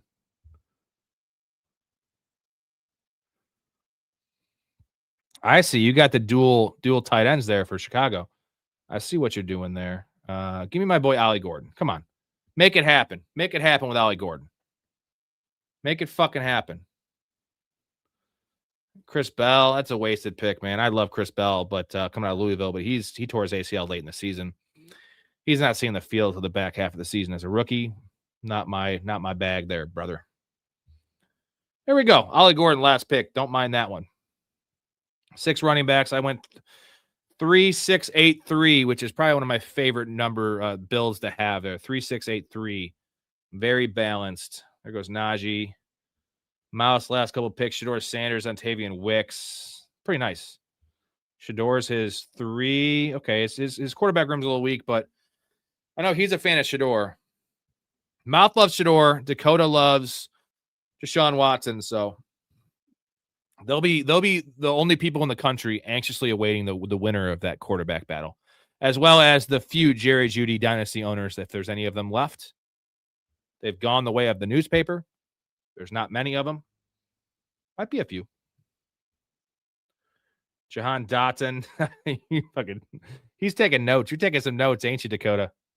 Because it makes a lot of sense. Jahan Dotson is the number 2 receiver, not the number 2 option. He's number 4 option if you count Bijan and Kyle Pitts and Drake London. Number 2 receiver there in Atlanta, and they don't have a first-round pick thanks to the Pierce trade, who's not going to play another down in the NFL. So Jahan Dotson, I liked him, man. I loved him out of Penn State. Way overdrafted, 16th overall in the NFL draft. They just gave up on him. Eagles never gave him a chance. All right, guys, ending the show here, but we are going to do draft grades before we end the show. And we're going to start with Dakota this time with a gift as the 5th overall pick there in Jamar Chase. Let's see how he did. Baker Mayfield, Cam Ward, Deshaun Watson. Not the strongest room, but it kind of hinges on Cam Ward taking a step up and Deshaun Watson actually playing football. David Montgomery, RJ Harvey, Tyler Algier, Blake Corum, Tracy, Emmanuel Wilson, Alvin Kamara. You know what? I don't hate the 7 running backs now that I look at it on paper because it's not a good room. But you got some insurance there. Emmanuel Wilson, early season stuff. Alvin Kamara, could be the starter if there's an injury, and just he's a hell of a player. Jamar Chase, Drake London, AJ Brown, DK Metcalf, Josh Downs, Calvin Ridley, Jahan Dotson. Pretty lovely room there, man. Pretty lovely. Loveland and Joku Komet. So let's give a grade here, guys. We're going A through F on this team. The stacks are, is there any stacks? Is there any stacks? I don't see anything with Baker, possibly in Joku. Cam Ward, do we have any stacks with Cam Ward? We have Calvin Ridley. Deshaun Watson, there's really no one to stack with him because he plays on the Browns. So only one stack. I'm going to ding you. I'm always going to ding you in these tournaments for that. It's going to be definitely a good regular season team. Mouse says B. I'm thinking around the same. I'm going to go B minus. I think it's a B, but with one stack, I can't give it. It's going to be hard. You're not winning with this team with one stack. Like, you just have to have more stacks to win the whole goddamn thing. But running back's a little weak, but I like the Algier, Quorum, Tracy combo there is nice for your 3, 4, and 5. And then Wilson and Kamara, I don't hate the picks. Love the receivers. Man, okay. I'm gonna go B. I was gonna give it a B plus, but I'm gonna downgrade B plus to B. I agree with that one. Well, Dakota, I'm just saying I was not a stat guy for a while. You have to, because you're going against the same kind of builds and same players that you have that went off, but they're gonna have them stacked. Like, that's the only way to actually win these things. That's just proven, like, through the data. You have to have, like, I'm not a 3 stacker on these guys, but I think at least two minimum. I think 3 is ideal. So I'm going to give it a B. It would be a B plus with the no stacking, but you know what? The running back room came together nicely. The wide receiver room, DK 4, Downs 5, Ridley 6. Love that. And because you have Loveland, I wasn't thinking you had that good of a tight end room. And I know it's weak in the back end, but Komet's nice little insurance for Loveland. If he goes down, you have another 10-1. And Joku will be fine. And I feel like a week that Loveland doesn't go off, Komet might. So I'm going to give it a solid B. All right, I'm going to go to Mouth's team and do my team last. Mouth's team, pretty weak quarterback room. It's similar to yours. He hinges on the starter of the Browns. So Trevor Lawrence, Bryce Young, Shedeur Sanders. I do like Bryce Young, especially where you got him. A-Chain, Javonte Williams, Bayshell Tootin, Tony Pollard, Mike Washington, Tajay Spears. That is a really well-balanced, very well-balanced running back room there. Tootin's an X factor. Pollard, as long as they don't draft Jeremiah Love, is going to be a hell of a value. Mike Washington, if he goes to the Vikings, is amazing. And Tajay Spears. So you just, if they draft Jeremiah Love, this is going to be a big issue for you. If they don't, fuck yes. Fuck yes. Justin Jefferson, Garrett Wilson, Carnell Tate, Jacoby Myers, Jaden Reed, Travis Hunter, and Tavian Wicks. Sadiq, Barner, Otten, Gunner, Helm. So, here's my issue with this team. I don't like the receivers. I think that you needed 8. I think that you did with Sadiq, Barner, and Otten, you should have not taken Gunner Helm and just taken a flyer. That would be my gripe. I feel like the top Jefferson and Garrett Wilson are great. And then I'm just not a Tate guy, but I see the appeal. Jacoby Myers, okay, as your 4. Jaden Reed, that's fine. And then Hunter and Wicks. Okay. I just wish you had 8. I think it should have been 3, 6, 8, 3. You need a little bit more firepower, just another body at wide receiver, because Gunner Helm, although, if they don't draft a tight end there, he is a starter. They're going to play Bellinger a lot. That's my issue. B minus. C plus. As much as I love the running back room, I fucking love this running back room.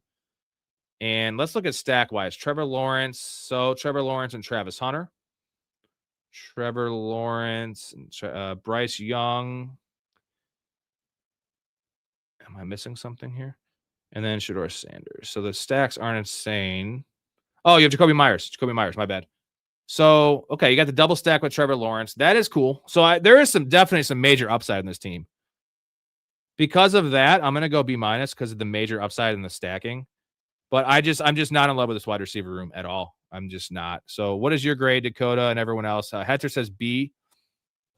I don't know if that's, let's see. Mouse says B. Is that Hetzer? Is that for which team is that for? I'm just a little questioning the wide receiver room. That's just my thing. What do you think? What do you give yourself, Mouth? Like, were you pleased with this one? You say it's worse or better? It's a very aggressive team. I just don't like the tight. I don't see why you took a fourth tight end. That's my thing with this one because you needed the extra depth at wide receiver. So I think like I have some issues structurally with it. Not so much the players you took, it's just structurally, and I'm not a Carnell Tate fan. So let's go to my team. B- Helm was an auto draft. Okay, well then there you go. That makes sense. Because I feel like he knows better. Let's go to my team. You guys are going to destroy it.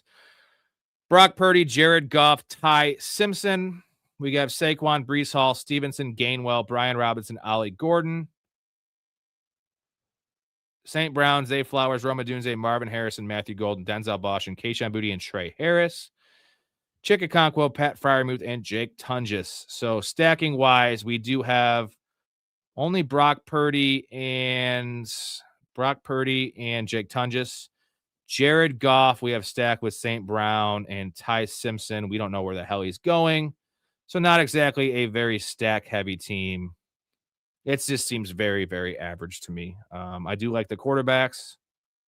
Kind of like the running backs a bit. I do like Gainwell as a 4. That's good. I don't really have a stud outside like St. Brown and Zay Flowers. I do Marvin Harrison the 4. I do like Golden, Boston, Boutte, and Trey Harris. Tight end room's weak. It's weak. So this team's worse than mine. You guys are being really hard on me. No, I don't think it's worse than yours, but I don't think it's that great. I think that I won this low ceiling C. Oh God, you guys are just being brutal. I think structurally it's the best team that was drafted in terms of balance. Like a tight end room is the one weak spot, although I do like Chickaconquo. Weak tight end room, I'll give you that. But the receivers pan out well with 8.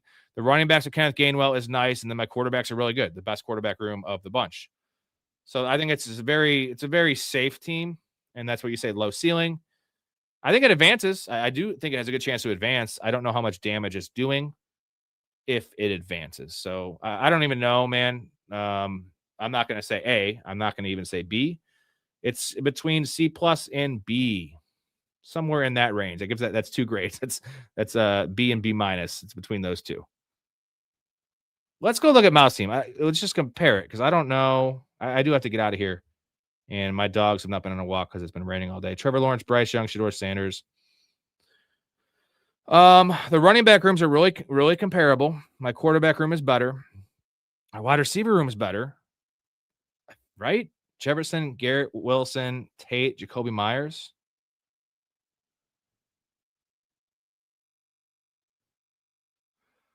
So Jefferson, Garrett Wilson, Carnell Tate, Jacoby Myers, Jaden Reed, Travis Hunter, and Dontavian Wicks. We'll compare that to my wide receiver room of St. Brown, Zay Flowers, Rome, Marvin Harrison, Matthew Golden, Denzel Boston, Keyshawn Boutte, and Trey Harris. Ty not going to take a snap. I think he's going to be taking a lot of snaps. I'm not a big, Mouse the Ty Simpson fan.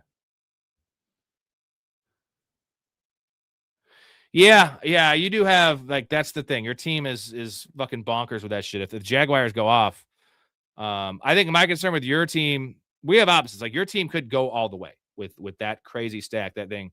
My concern with you is making it in. My concern with my team is it's going to probably lose in the first round if I make it, which is not really a ringing endorsement. Very safe team. All right, that was a good time, boys. Appreciate all of you. Let's go look at let's see here. Let's look at this exposure here before we go away here. Surprise, surprise. Mason Taylor at 50%. Did not get him in a single fucking draft tonight, thanks to some. Now, it wasn't just you. It was another guy, too. Also, Tate can be Brown. Could be A.J. Brown. I don't like Tate. It's pretty standard. You know who? Somehow Pat Fryermuth is way up there. So here's my exposure here. Bryce Young is my highest drafted guy. All these late quarterbacks are really high on my board. I don't take quarterback very early. All those Kyler Murray shares were when he was before he signed, when he was super late. Still like those shares. Ray Davis, Kenneth Gainwell. So my most exposed guys, we didn't notice, are all guys that go late. I don't like to really put too much exposure on early guys. It's a little risky. Pretty balanced. There, all my Tootin shares were before ETN got signed. Boutte, Harris, Garrett Wilson. Garrett Wilson's pretty high for where he's going. DK, Harrison. Terry McLaurin I haven't had in a while. Alec Pierce 15%. And there's the tight end shares. Laporta, Andrews, Tungus. There you go. No surprise there. You guys know who I like. I know I like you guys, so appreciate y'all. Yeah, Kenneth Gainwell is one of my favorite. It's not a sexy pick, but he's a guy that if there's an injury, could be a workhorse. If not, as a RB3, especially RB4, I love it. Ninth round is where he's going. That's fucking lovely. Guess we got to see how it pans out, but they're lacking some receiving weapons there, and Bucky Irving. Bucky Irving. All right, gentlemen. Great show. Appreciate everybody. Really happy that Mouth got his apology from Jason, and you guys kind of tied the knot. That was it was actually a really sweet moment of the show, and it kind of made my night. So did appreciate that. Appreciate all the supers. Mouth, you're the man. Dakota, love you to death. Great drafting with you. One last time, guys. Downtown Sports. Link in the description where sports comes home. Mouth and Beast every Tuesday night. Show drops Tuesday night or Wednesday morning. They're on YouTube now, guys. Check them out. Search them. Go link in the description. Give them a follow. Give them a listen. I would appreciate that. Helen would appreciate that as well. Thank you, Helen. We love you, Helen. All right, tomorrow night, 10 p.m. Central. Me and Storey talking NFL draft. 10 players we both love. We're talking deep dives, deep cuts. I don't think I have a single quarterback on there. It's going to be a lot of receivers, and I like a lot of tight ends. So great show. Appreciate everybody. Hopefully I'll see you guys tomorrow. I'll be chatting with you guys in the Discord. Drop me a line, anything you want to know, or get in there if you're not in there because you're missing out. So appreciate everybody. Good drafts. Although my team suck, apparently. It's okay. I'll bounce back. I will bounce back. Love your life. Stay positive. Respect each other. I'm out of here. See you soon. Just seemed like a good dude. I thought I'd see if you wanted to grab a beer, that's all. I'm glad you called. We get home safe, Pistol. You got it, Jobin. I'm sorry, what? Nothing. Oh, what'd you say? I don't know. You nicknamed me Pistol, and I just called you Jobin. It means nothing. I'm drunk. I'm gonna call a cab. All right, man. You have my number, yeah? I got you stored in my iPhone. All right. If you need me, call, okay? Oh, man, I'm going.